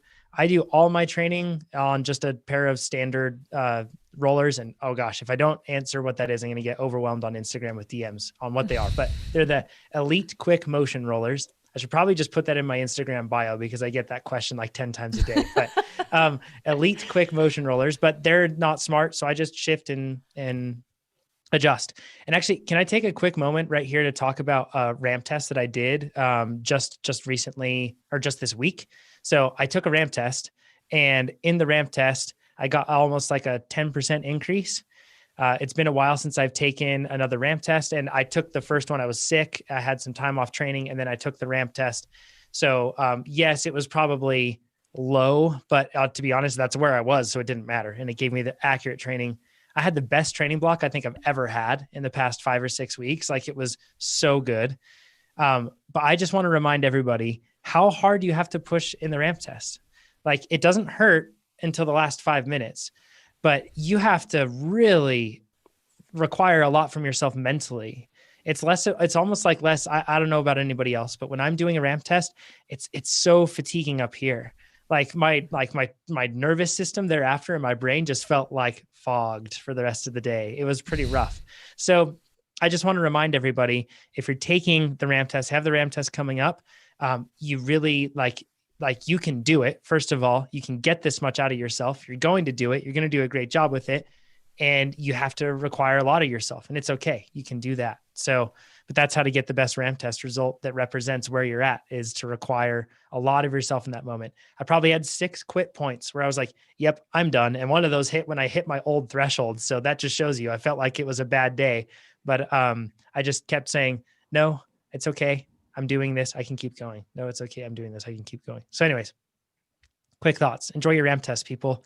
They calibrate your training and it makes everything so great. So Darcy says, rapid fire. The year is 2025 and the world is in a strange form of apocalypse that only allows you to stay fit by doing one specific TrainerRoad workout and one specific strength training movement forever. Which ones do you pick? That's hilarious, by the way. These are the rapid fire questions we need, right, Chad? These are the ones we've been waiting for. I love this question. This is exactly what I had in mind when I suggested a rapid fire segment. Yes, exactly. Chad's idea. So yeah, send us all of these truly important questions that we have here. So mine that I would share, and I think that producer Aaron's going to actually be able to show the workout to all of you on the screen, which is pretty cool. So if I had to pick a TrainerRoad workout, I would pick Williamson +4. It would give me, because considering the fact that we're in apocalypse and I'm probably not going to be racing, I just want to touch up on all the systems a little bit here. So I like the fact that this is a VO2 one that kind of ramps higher and gets shorter. It fills you with confidence, this sort of workout too, because as it gets shorter toward the end, you can actually do it and you don't feel any more beat up, but you're doing bigger watts, and big watts make the ego go boom. So that's good. And then after that, I have nice tempo. So I like that one. That would be mine. And then in terms of a strength training exercise, I like Turkish get-ups. It's like if I'm talking about something that's going to work all of what I do, it'd be Turkish get-ups. I'm not going to do a Turkish get-up right now on camera, and we're not going to show it because heaven knows if we tried to load that right now, we'll load a YouTube ad instead. So, but Turkish get-ups, you can search that one and check that out. That's what I would like to do. Amber, how about you in this strange scenario? So my response is inspired by a host family years ago that I stayed with in Visalia. And the host mom's motto was that she rides her bike to kill the time between coffee and beer. So my apocalypse workout plan would be to do morning bicep curls with coffee. Then I would do Taylor -2, which is a series of short shorts, VO2. I love this workout. It always feels accessible to me, always feels doable. I always feel like I really got a lot done and really accomplished something with this one, but it's something that I'm never afraid of it. I look forward to it. And then I feel like it's really productive. And then I would follow it up with bicep curls with beer. A true well-rounded fitness plan that we have right there. That's a good training plan. I like it. Yeah. You're my people, Amber. Pete and I have actually had this very same conversation where we recognize we're on vacation when we vacillate between coffee and beer. Yeah. That's your day. Yeah. So I'm completely with you. My knee-jerk to favorite workout is Kern, which coincidentally is my fiance's last name, but I just love the structure of that workout. It's on the screen right there. Covers a lot of bases, crams a lot of work into not a lot of time. And for whatever reason, I just like that. I liked it back in my bike class days, and I still love it. And then asking an S&C guy what his favorite single exercise is man, I really gave this one some thought, even though this is supposed to be answer. Initially, like 30 hours on deep dives and then like 62 on this. Yeah. So Renegades. And I think that's even in that strength and conditioning video we did, where it's basically a push-up with dumbbells. You do a push-up, you pull, you do a push-up, row. Okay. And then I thought, but thrusters are really good too, because, it's kind of what Jonathan talked about. You want to hit a lot of muscles, not that Renegades don't, but you grab weight from the ground and you put it overhead and you return it to the ground. I mean, that's pretty great. Well, Jonathan, I see your Turkish get-ups and I raise you because even though not socially acceptably named, they incorporate everything you need. And to kind of pay penance for that awful name, I linked to a video with Camille LeBlanc-Bazinet doing them. And basically it's like if you mash together a thruster with a Renegade and you do it with heavy dumbbells, which means you can make them really heavy, really productive, really punishing. It's an excellent exercise. And if you're going to do one thing, just grab 5-pound dumbbells and do 20 of those. Then over time, 10s, 20s, you get up to the point where you can move 50s for 20 reps at a time. And some workouts make you do this 3, 4, 5 times over the course of the workout. You are bulletproof. You'd be jacked if that was the case. Just jacked. That's real. I want to be jacked if there's an apocalypse. Sure. I'll take it. Yeah. Ivy, how about you? Okay, so my favorite TrainerRoad workout is Ebbets. I don't know if I have a good explanation why. Maybe because my ADD likes that I have to pay attention during it. But yeah, it feels very attainable, and I like that it's kind of like a morale booster. Like it's a good one for like me, the kind of rider I am, to like know how it translates into cyclocross racing and to like feel good about knocking it out of the park. Alternate favorite workouts are Pettit, because I like to chill. Pettit. Yeah. So good. Like honestly, if this was an apocalyptic scenario and like screw it, I'm just gonna chill and like I don't know. What's the point, right? Yeah, good point. Why are we trying to build fitness anyway? And then my favorite off the bike training exercise. This is apart from an apocalyptic scenario. I love Bulgarian split squats. And I do have a bit of a lifting background, and like those like big Olympic lifts are fun for me. Like power cleans and like big back squats and like big deadlifts are great. But I have some imbalances and have some like injuries to keep in mind. And I feel like Bulgarian split squat is like really accessible to do at home without like a big weight setup. And be just fun and like a good way to protect my injuries and insufficiencies. And I just like it. It's Awesome. really specific to riding a bike too. I mean, single leg strength and the coordination that goes with it, and a pretty good stretch on the rear leg, all those things. Yeah. I won't show it on screen. Sorry. I still think back to when Nate was showing us how to release his IT band and lifted his shorts covered leg up into the camera right in front of my face. So yeah, that was great. Thank you, Darcy. Thank you, Darcy, for submitting a fantastic rapid fire question. Everybody listening to this, we need more of those questions. Please submit them at trainerroad.com/podcast. Nikki asks, I just wondered if you might have any advice on training while pregnant. Thanks so much. So first of all, Nikki, congratulations. Super exciting. And actually, we, all four of us, have no experience with this. However, we recorded a podcast with Sonia Looney, and she discussed a lot of this, the Successful Athletes Podcast, episode 12. It's called Balancing Work, Motherhood, and Pro MTB with Sonia Looney. We're going to link to that. You can find it on our blog, and the episode will be embedded in there so you can listen to it. Then you can also read a fantastic article that was written as well to parallel that piece. So that'll get you right there. And kudos to Megan, our fantastic copywriter, for writing that episode.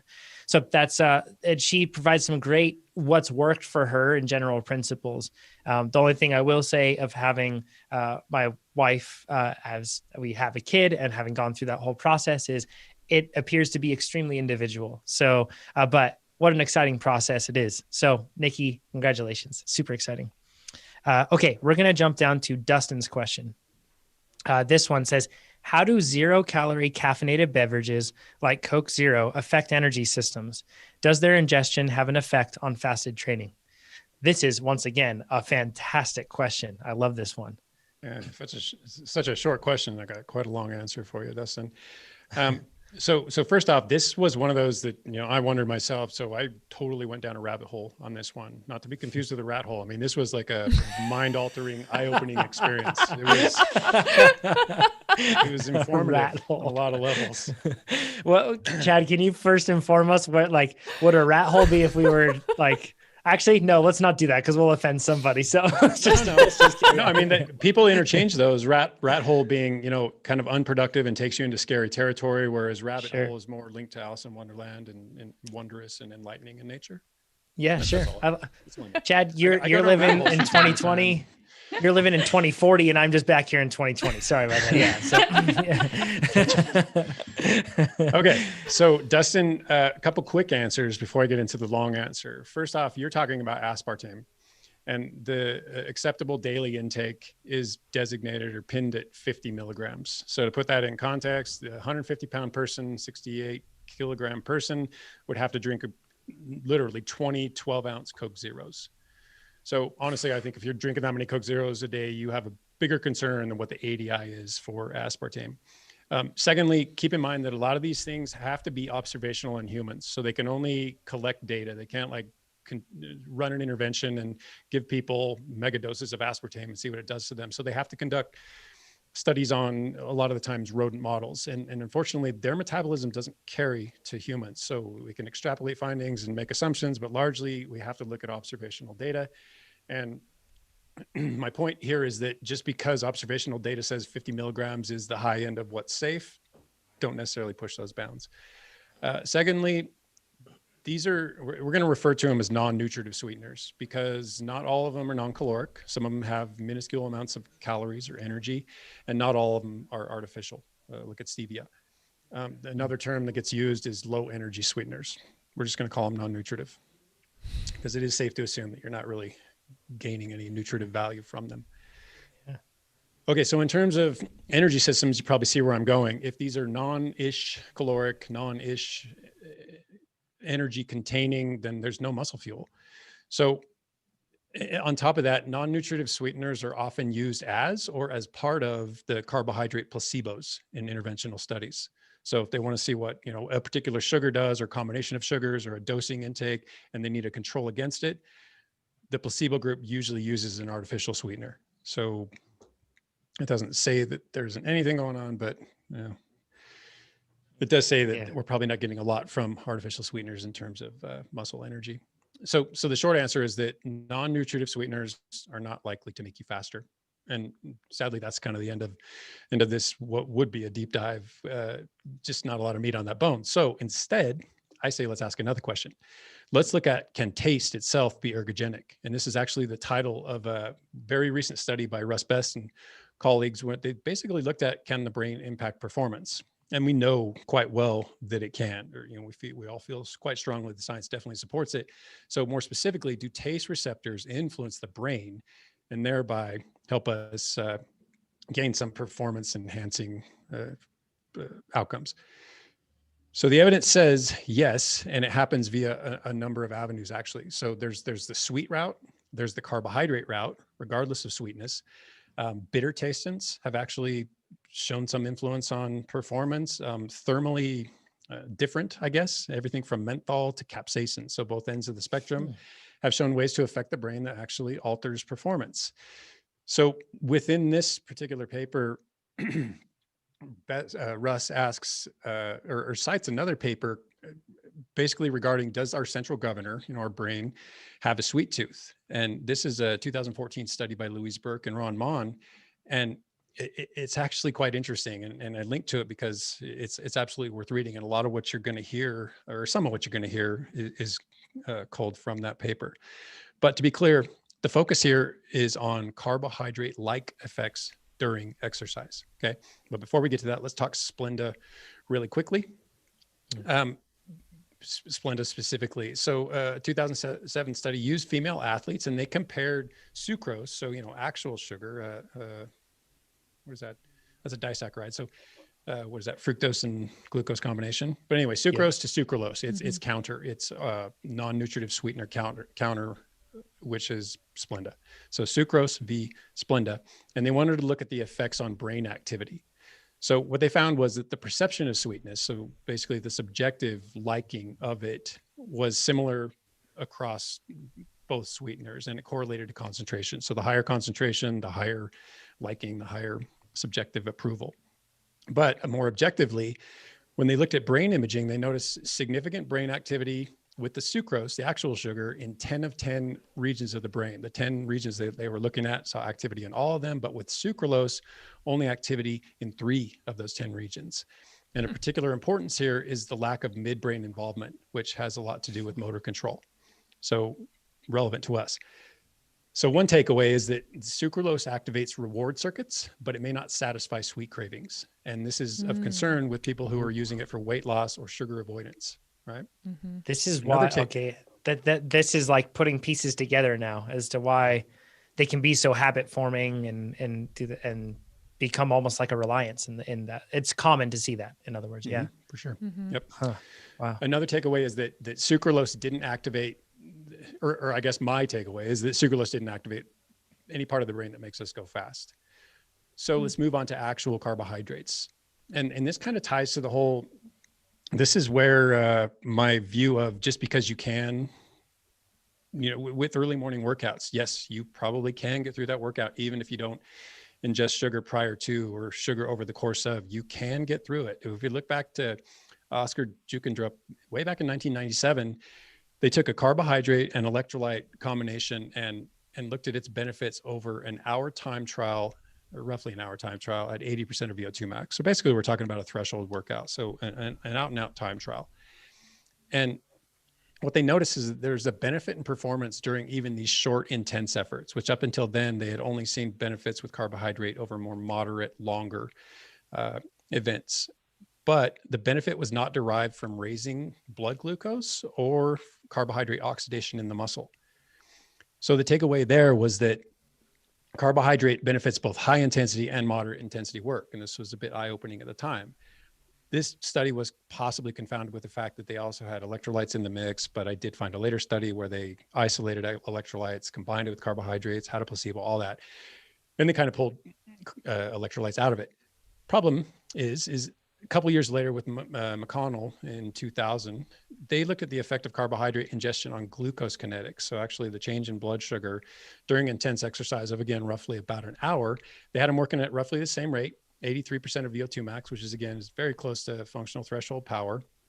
The subjects were fasted, and they divided them into a carbohydrate and placebo groups. And in the carbohydrate group, they ingested 84 grams of glucose over the course of this hour with a 6% solution. So we're basically talking about Gatorade or Powerade or whatever aid you choose. And this kind of shines a light on the fact that these were early days, right? This was before we had recognized different co-transport, limitations of gut absorption, the fact that the gut can be trained, all this stuff. So they were surprised. We wouldn't be so surprised these days to recognize that only 22 grams of those 84 actually made it into the circulation. So roughly 1/4 of them, assuming that the rest of it was either tied up in the liver or the gut somewhere. And what's relevant here is that there was no change in time to exhaustion, no change in carbohydrate oxidation in the muscle, no change in muscle glycogen use, regardless of placebo versus carbohydrate. So the takeaway was that exercise capacity at this high level, 80, 85% VO2 max, may be limited by factors other than energy supply. So it's not even a question of what we're intaking. Then just a couple of years later, Juke and Drip's back at the wheel with Carter, 2004. They took 6 trained cyclists, reasonably high VO2 maxes, somewhere in the ballpark of 60, had them do a couple 1-hour time trials. And they weren't really doing 1-hour time trials so much as trying to do 1,000 kilojoules worth of work. And they directly infused carbohydrate into the bloodstream. And the placebo group or the control was saline. The rationale being that the placebo group's glycogen stores would be sufficient, that it wouldn't make a difference. And what they found was that despite higher blood glucose levels and higher muscle utilization, there were no differences in performance between trials. So takeaway again is that performance might not be limited by carbohydrate or energy supply. Maybe there's a non-metabolic or a central effect at work here. Maybe that for carbohydrate to be beneficial, it actually needs to interact with our GI tracts, and it can't be directly infused.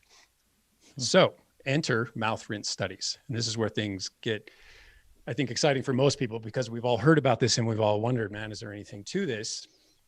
So again, back to Oscar Ukendrup. He's a big guy in this realm for sure. My Sport Science, I think, is his website. Feel free to check that out. There's a lot of good info there. So they looked at carbohydrate receptors, or they considered whether carbohydrate receptors in the mouth might influence performance. And they did so with initially a 5-second mouth rinse of either maltodextrin or placebo. And it's important to recognize that maltodextrin doesn't have a sweet taste. So it's effectively, I won't say it's tasteless, but it doesn't say, it's really mild. Exactly. And what they found was that they had higher powers and faster times in the group of carbohydrate time trialists for the same relative perceived exertion. Felt just as hard, but they went a little bit faster, had a little higher power outputs. And this actually carries. There was a 2014 review, 10 years later, Silva and colleagues, where they noted that across, how many studies they look at? I can't remember. Let's say 20-ish. The mean power improvement for the mouth rinse interventions was about 5 watts. Which you may say, 5 watts, that's not much, but it was both statistically significant and it's definitely significant to performance, because if you relate that to an amateur rider over the course of something like a 4, 5, 6 hour Grand Fondo or a Century, that 5 watts means something. You look at an elite time trialist who's battling for fractions of a second to make it onto the podium or make it into the top 10 for that matter, that 5 watts means something.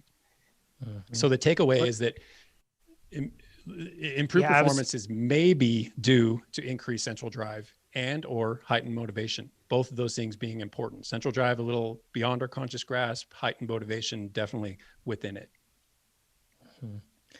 I was going to chime in there just with we have a post that we put up of the like time saved per upgrade sort of a thing.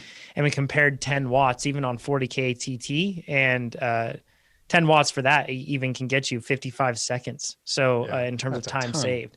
So we're looking like, if you look at that for rinsing your mouth, that's profound. You can check out on our Instagram for that post, by the way. I'll link it down below, but and we cover how we actually went through and got all those numbers and stuff like that. But 5 watts is not insignificant is the point. That can be as much as half a minute over 40K almost. Yeah. Yeah, I'll Yes, take 5 it's watts. a- You gonna give me it's a 5 big watts? margin. I'll take 5 watts. Yeah. Take I'm not gonna 5 turn right that now, down. Yeah. Okay, so again, the improved performance in this case may be due to that increased central drive, may be due to heightened motivation combination thereof. But in both cases, the stimulation, this ties to a stimulation of reward centers or pleasure centers in the brain, something that's termed dopaminergic or serotonergic effect. And basically we're talking about lowering RPE, really. I can't really see it any other way. And also perhaps increased motor excitability in the brain. And much of this points to the potential performance enhancement via neural instead of metabolic mechanisms, at least in these shorter, intense events. We're only confining this to roughly an hour at this point. So cool. When this broke down was when they would kind of muddy the waters with pre-feeding. But even then, they found that in that review, there it is, 15 mouth rinse studies. So that review looked at 15 different studies, and they found that the best time trial time came about as a combination of a high carbohydrate meal 2 to 3 hours prior, and rinses over the course of the meal. So again, yeah, you may be able to gut out that early morning workout without carbohydrate, but you might be able to make it a little bit better with carbohydrate. Okay, so it's also worth pointing out that there are obviously, and will always be, some still unknowns. Right now, mouth dwell time. How long do you have to swish it before it makes this impact? Mouth feel phenomenon. Turns out our mouths are really good at determining what we should ingest, what we should spit out, what's going to do positive things for our muscles or our brain, just by being in the mouth. Placebo effect is always in play. We can never discount the placebo effect. And then kind of a minor point, but the difference between sweet receptors and carbohydrate receptors, what are sometimes called polysaccharide receptors. And that's what I've talked about with the maltodextrin. There's a difference between sensing sweetness and sensing carbohydrate. We know that rats can discern between these. Humans, however, still unknown. So the overall takeaway here is that exercise for weight loss, train low tactics, whether you're trying to avoid GI distress for short events or pre-breakfast workouts, carbohydrate mouth rinsing is at least worth a shot. And I say that because, first off, there's no evidence to a downside as of yet. There's no negative effects on performance, so why not give it a shot? And also, the performance benefits were observed even in athletes who were carbohydrate replete. They hadn't run down and they still saw benefit from switching carbohydrate. Yeah. Speaking of the unknowns, I'm really curious because you mentioned this in passing earlier, but you mentioned the potential importance of carbohydrate interacting with the gut. And given how much we're learning at such a rapid pace about the gut microbiome, I wonder if there's some connection there too. That would be really, really interesting because they have shown that elite level athletes have a very distinctly different gut microbiome to non-elite athletes, which it begs the question. Somebody get on that, please. I absolutely wonder the same thing. At this point, I consider the gut a physiological black box. We know what goes into it, but we don't know the effects that come out of it. And man, there's a lot to unpack there for sure. Okay, so now let's briefly talk about, because you asked about the impact of these sweeteners on fasted training. So first, why fasting? Why fasted training? And I'm just going to paraphrase Ron Mon again. This is something that's done in the pursuit of a set of coordinated metabolic changes designed to spare carbohydrate and increase our reliance on fat as an energy source. We're simply trying to shift the balance there, or at least the capabilities. Two athlete concerns with these non-nutritive sweeteners and their impact on fasting, as I see it, is fat loss and aerobic signaling. I think that's pretty much what you're asking, Dustin. So these can both be viewed in terms of increases in blood sugar and perhaps increases in insulin as a result. So when it comes to the fat loss end of things, insulin release can blunt lipolysis. We know this, it's a fair concern. To kind of, one example, so they did a sham feeding experiment 20-ish years ago where they actually chewed the food, didn't swallow it. So they basically engaged that whole cephalic phase of insulin release. Just by having food in your mouth, insulin starts to be released from the pancreas, make its way into the bloodstream. And what they found was just by chewing it, not swallowing it, spitting it back out, it elevated plasma insulin levels 250% over baseline. Whether or not non-nutritive sweeteners can do this, some sweeteners do or have exhibited an impact on insulin levels. Some not so much. Stevia appears to have a really minimal effect on it, if any effect at all. So, don't know. as far as the aerobic signaling, non-nutritive sweeteners, the question is, do they raise blood glucose levels? Do they turn off that catabolic signaling that we're relying upon to spur those aerobic adaptations? A pretty recent, just a few years ago, systematic review and meta-analysis of only randomized controlled trials, hard no. So their findings said that basically non-nutritive sweeteners were not found to elevate blood glucose. This is not to imply all is well with non-nutritive sweeteners. I'm not saying go crazy. They're good for you by no means. I'm simply saying they don't impact blood glucose levels. And also, these studies are not conducted on athletes. So take it with that particular grain of salt. And athletes, by and large, have higher insulin sensitivity. We commonly utilize rather than store sugar. And then even when it comes to real sugar in a carbohydrate rinse, there was one study that showed that it didn't affect plasma insulin levels during a time trial. So this just shines a light on the fact that working muscles behave differently. Yeah. So you can't take all this to mean anything other than yeah.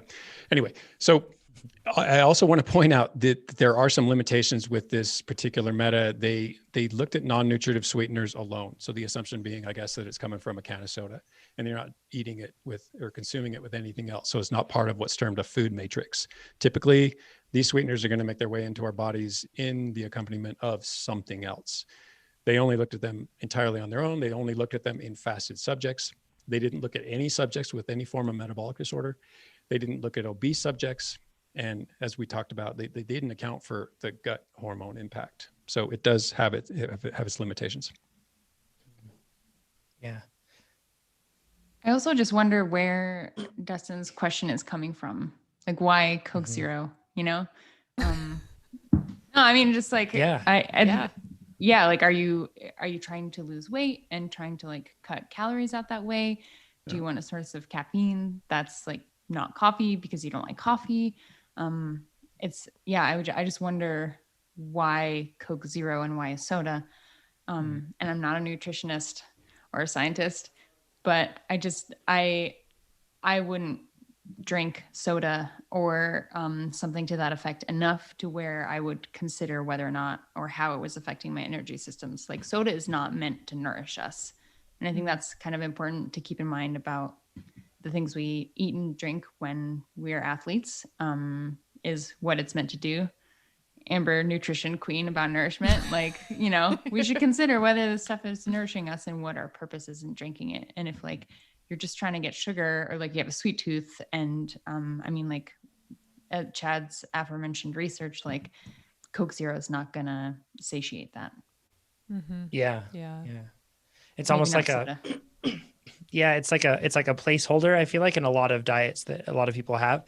And as we've already covered here, they are designed to not give us the benefit, but then all to trick our bodies into thinking that it needs it a lot of the time. It's tricky. So, but super interesting. I've always wondered this as well, because some drink mixes come with artificial sweeteners within them. I don't know if y'all have noticed that, but like they have them within there and everything else. Whenever I see that, I'm always like, I'm just going to keep mixing my sugar or my glucose and my fructose together. Like I don't need to have the fake stuff in there. So it's something, check out the labels on everything that you have. Not saying that we have to somehow go on some sort of crusade against artificial sweeteners, but this just proves the fact that it's not giving us the performance benefit that we may assume. It's not like it's not like it fools our body into thinking that it's sugar and somehow we get a performance benefit. So. Right. That's a super interesting observation in Chad's deep dive. But to Ivy's point, I think probably the more important thing is if something about your intake of this is making you feel not great, that's probably the most important takeaway from this. And to look at that and try something else. Sometimes if you feel like, so I'll share an example. My husband used to just love Coke Zero. I mean, to the point where, and he used it for work because he's in a really mentally demanding job. And so he needed a lot of intense mental focus over a long period of time. So he really liked having the Coke Zero, and he liked the flavor. It wasn't specifically because, he was trying to cut calories or anything, but he needed something that was caffeinated that he could sip on throughout the day to just kind of keep his mind sharp. But he started feeling awful. I mean, to be fair, he was probably drinking almost 2 liters a day for a long time. So it was very extreme. But, so he got to a point where he really didn't feel good. And once you've embedded that kind of a deeply ingrained habit, it's really hard to break. So instead of breaking the habit, what we did was we replaced it. So we started brewing up home batches of iced tea. So he would have a home batch of iced tea that we would make with honey. So he'd have the caffeine, it would be lightly flavored, a little bit of, sweetness. And it was something that he could sip on. So he'd take a huge batch of that with him to work every day, and he'd sip on that throughout the day. So it was a lot easier for him to move away from the thing that was really making him feel crummy, without having to go through that kind of cold turkey brutality of having to break a deeply ingrained habit. So I think the question to ask yourself is this something that's making me feel really good and is really, bringing benefit to my life?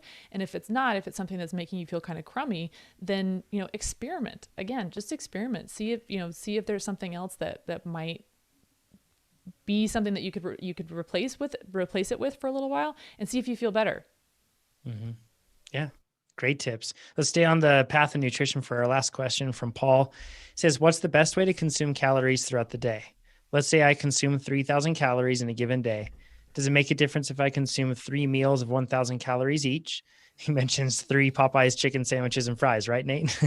Then he says also versus consuming the 3,000 calories throughout the day with smaller meals and snacks. I guess this question pertains to all situations, off days, the time leading up to evening training, post-ride, and pre-ride. So, Paul, I think that what you'd like from this question is for us to tell you what to eat on Monday and how that's different than what you need to eat on Tuesday and so on throughout the week. And we're not going to do that. Instead, we're going to adhere more to principles. Is that correct, Amber? Yeah, I think whenever you're asking the question is, what's the best way to do this thing? It's important to step back and remember that there's a lot of different things that you could be optimizing for. So in this case, what are you optimizing for? Are you trying to figure out what's best for performance, for glycogen replenishment, for body composition, muscle protein synthesis, appetite, satiety, circadian rhythm, energy, mood, microbiome, inflammation, immunity? I mean, we could go on, right? So there's no one right answer to this where we can say, here's the prescriptive way, things that you should eat at these times for what, because what's best for you also is not necessarily going to be best for the person next to you. From a principle standpoint, one of the things I like to do is just to kind of apply some general principles that can be applied flexibly. So as an example, I always make sure that I have carbohydrate before, during, and after my training ride. And how much that is, it's flexible because it depends on what I'm doing in my workout that day, how intense it is, how long I'm riding. If it's a really long ride, I'm always really good about eating at regular intervals during my ride. So if I'm doing a 4-hour ride, I'm going to end up eating more because I'm eating at those regular intervals during the ride. I'm always really good about having a recovery shake at the end of my workout. So I make sure that I've fueled for the performance that day in my workout, and then off the bike, I can say, okay, I nailed my nutrition for my workout. So I fueled the performance and I've set myself up for optimal recovery. That box is checked. And then the rest of the day, I can focus on eating foods that are nutrient dense, that are really nourishing, because the rest of your day needs fuel too, right? Like you need to show up with your full self for the people in your life. You need to show up with your full self for work, for career, for your family. And that takes energy. And the food that you eat is going to affect the energy that you bring to everything else you do in your life. It's going to affect your mood. So are you showing up with joy and enthusiasm for your family? Or are you feeling really broken down? I mean, so thinking about the types of foods that really genuinely nourish you in terms of sustainable energy, elevating mood. And that's a lot easier said than done. And I know that it can be the case that folks just end up in like a cycle of bad habits that can really kind of derail you in terms of tuning into what foods really, really work for you, tuning into when you really genuinely are hungry and it's a hunger signal versus reaching for something out of habit. And a really effective way of kind of calibrating this, if you will, is to use a food journal. And you can do this without counting calories, and you can just write down what you eat. And you can note to yourself, how did I feel while I was eating this? Was it enjoyable? Did it feel nourishing? Was it palatable? Did I feel did I feel satiated after I ate it? And then how long until you genuinely feel hungry again? Or, when you next feel hungry, what are the circumstances surrounding that? Is it something that's kind of an external signal, like, well, I just finished this shift and that's usually when I have this snack. And so my body was expecting this snack. So is it a habit or is it really hunger? And then, you can start to identify some maybe emotional or environmental triggers and start teasing out what's really a signal from your body versus what might be affecting you, externally. And that kind of clarity is just unbelievably powerful, but it can take time depending on where you are. Mm. This is another question too, where it kind of depends on if you're an average person or an athlete. And if you were to look into studies, this is the hard part. Chad just mentioned it with the study on artificial sweeteners and everything else. That's a very important asterisk to keep there. If you're listening to this podcast, chances are you're considered an athlete, like not a normal person, in the sense that you have a consistent output. You're doing work, you're following something that every day your body is in the habit of doing some sort of work. As a result, a lot of the time, the recommendations that we'll hear, it's like, it's better to eat a bunch of small meals, or it's better to do this. You always have to look at where that study is coming from in terms of who they're actually testing. What were the circumstances? What were they measuring for? Because it really depends. Since you're an athlete and you're going through this sort of thing, you really have to adhere to principles because this is so individual. And the cool part is, since you have an actual measurable output, in other words, what you're doing for work, that makes it so that principles are really easy to apply. If you don't have anything like that, then you're just kind of stuck. And if your life isn't demanding in any way of that, then it's really tough. So Amber, I just want to echo what you said one more time. It's so important. You got this question right here of of nutrient timing, when do I eat and what's the best time to eat? And it's all about driving performance and nutrients and making sure that what you're getting is sufficient for your life. We're not just talking about performance on the bike. We're talking about performance in general. And that's just such an important thing. So yeah, I guess just to share anecdote, my breakfast is usually something that is pretty normal. I'm usually somewhere around 500 to 600 calories for a breakfast. And then after that, when I train in the afternoon, my lunch is much more carb centric and it's larger. I train, I fuel throughout my workout. I have recovery nutrition right after. And then usually in the evenings, that's when I will have a smaller, or something that it's not a huge meal because I just simply don't need it before I go to bed. But it's really all about driving the performance. I have to eat that breakfast in the morning because I have to perform at work. And if I'm starving and I'm foggy brained, I'm not going to be performing at work. So super. I just really want to applause Amber for taking that approach to answering this one. That was great. What do you have other points to share on here? I want to defer to Ivy and Chad on this. Cool. Yeah, I'm on my own personal journey of trying to eat enough, which sounds silly, but like eating early enough and often enough throughout the day has been really challenging for me. Like, I feel like there's something wrong with my like brain to hunger signals where like I don't get signals that I'm hungry, and basically realized that for a number of months I was like borderline catabolic, eating less than 1,000 calories a day sometimes, like pretty often, because I just didn't know that I didn't feel like I was hungry and I was busy and I didn't know any better. Well, I knew better, but so for Paul, I would advise that Amber's given some great framework on identifying what you need individually. But proper nutrition is a practice. Once you identify that stuff, it's not like you're just going to flip a light switch and be like, today's the day that I start eating more and better. Like, it's really hard. And it has to do with, your tastes and like what you prefer. Like, it's going to be really difficult to work towards where you want to be nutritionally. And it's important to be like gentle with yourself and not, beat yourself up. Like, it's easy for me to beat myself up when I forget to eat enough or keep track of it and don't do enough. It's really important to understand that it's a super long process, and just the same as any physiological change that you make. And you might feel like, if you're like me and you have a hard time eating enough, like I feel like I'm forcing myself, like I make myself borderline sick sometimes, but it's super important. And now like it's easier for me to hit those calorie marks that I need, because I understood that it was a process and it's going to be rough at first. So be gentle with yourself, Paul. Awesome. Chad, do you have anything to share on this one? Just briefly, I'll kind of tag along to what you guys have all pointed to, is that we're athletes and we're a different segment of the population. We have different demands, and that kind of handles itself to some extent. But as Ivy just pointed out, it's really hard to get detached from what our energy requirements are. And the term energy balance is pretty buzzy right now, but it describes what we're up against. I mean, we output a lot of energy. We have to replace that. It comes at some consequence somewhere. Maybe it doesn't affect performance right away, but it'll affect something. It's typically a negative effect. And that if you're not an athlete, man, there are no real rules.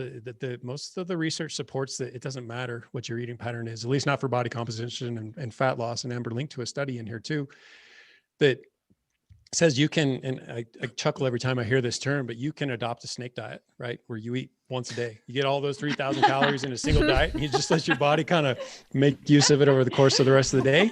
You can eat 3,100 calorie meals.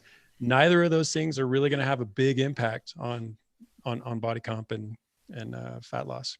Right. But they might have a huge impact on your mood or for sure, on a lot of other things during the day. Yeah. Sorry, go ahead, Jonathan. I was just going to say, I did that out of necessity when I was in Chile during my mission, because people were kind enough to feed us every once in a while, but we didn't have any money to pay for anything. So I wouldn't eat breakfast. They don't eat dinner in that country, really, at least where we were. So instead they just usually eat a big lunch. So I just ate I was a snake for 2 years, basically. I just ate a big old lunch and that was it. So you can learn to make do. Did I change that as soon as I was able to? 100%. So, but it is really important to stay in tune with your body. And like Ivy said, to kind of have a system of checks and balances, because you can lose perspective on it. Can we just cover? Oh yeah, please, Amber, go ahead. I just wanted one follow-up thought. I think that a lot of what we read in terms of the science in just mainstream internet feeds relates a lot to, people who lead sedentary lifestyles, who are at risk for heart disease and metabolic disorder, because these are genuinely very pervasive problems. And so these are the messages and the studies and the recommendations that we get inundated with on a daily basis. And it's important to remember it might not apply to you. And it's easy to forget that, because it's like osmosis. It's just constantly there. And it's hard to remind yourself that it's not necessarily you. And I think that a lot of people, as a result of that, just assume that they need to lose weight and that they need to cut calories. And fair enough, there are definitely people who do, absolutely.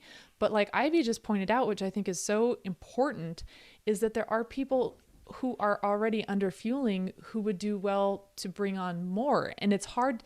That sounds so counterintuitive when you're swimming in this constant stream of messaging about diet more, exercise more, eat less. And it's not always going to be the thing that's going to make you feel better and perform better. So I just want to put that out there, because I think that that's a really, really common misconception. And you have to be really honest about where you are and what it is that's going to make you feel better. And that's where that food journal can potentially be a really helpful tool. Just to reinforce that, tying back to what Chad just said, there's a big difference between average people and athletes. And what we see from our perspective is that athletes more often than not have the problem of underfueling, whereas the general population, that's not what we're focusing on. And we're not speaking to the general population. We're speaking to all of us here. So let's answer just a handful of live questions. It'll be really quick. We haven't done it in forever. And we'll be able to handle them really fast. So first one's from Tyler. He says, does TrainerRoad have plans to open up a swag store? I really want to get one of those Get Faster mugs. No plans to do that. We get lots of requests for that. Athletes, some podcast guests, they get these fancy mugs. It's a special thing. So if you ever see us at events, whenever events happen again, we also generally have swag with us, so you can get some items then. Next one's from Terry. Terry's basically asking, as a master's racer, is Plan Builder too intense? And I'm going to forward you right back to the discussion that we had last week with Chad's fantastic deep dive on what actually is potentially harming performance, or what holds you back. Is it age? Is that the case? He covered a bunch of stuff in great detail. So Terry, please check that out. And then the last one, this one's from Will, says, my main fitness goal is to qualify for the Boston Marathon.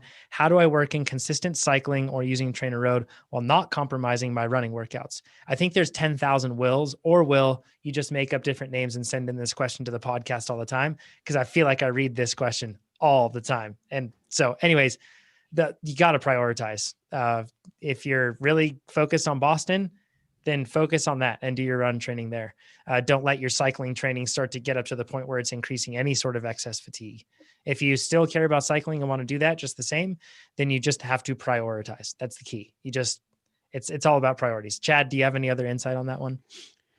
Oh, that about covers it. I mean, you can also approach it from the perspective that anything you do on the bike should benefit you as a runner. And if at any point it stops doing that, then you need to readdress the issue. Exactly right.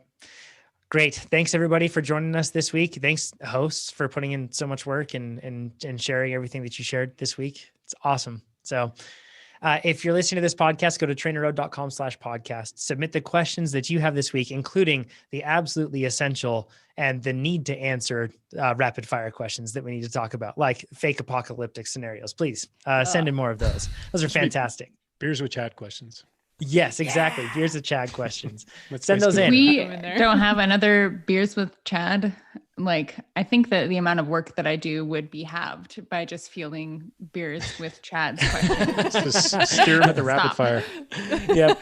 Ivy is our community manager. So on Instagram, if you're talking to TrainerRoad, in most cases you're talking to Ivy, or on the forum, there's a lot of when is Beers with Chad coming back talk. So must stop every week at some point. Yeah, bring it into rapid fire. So do that. Check out, go to trainerroad.com and sign up to get faster, and check out the Successful Athletes podcast. And we will talk to you all next week. Thanks, everybody. Take care. Bye, everybody.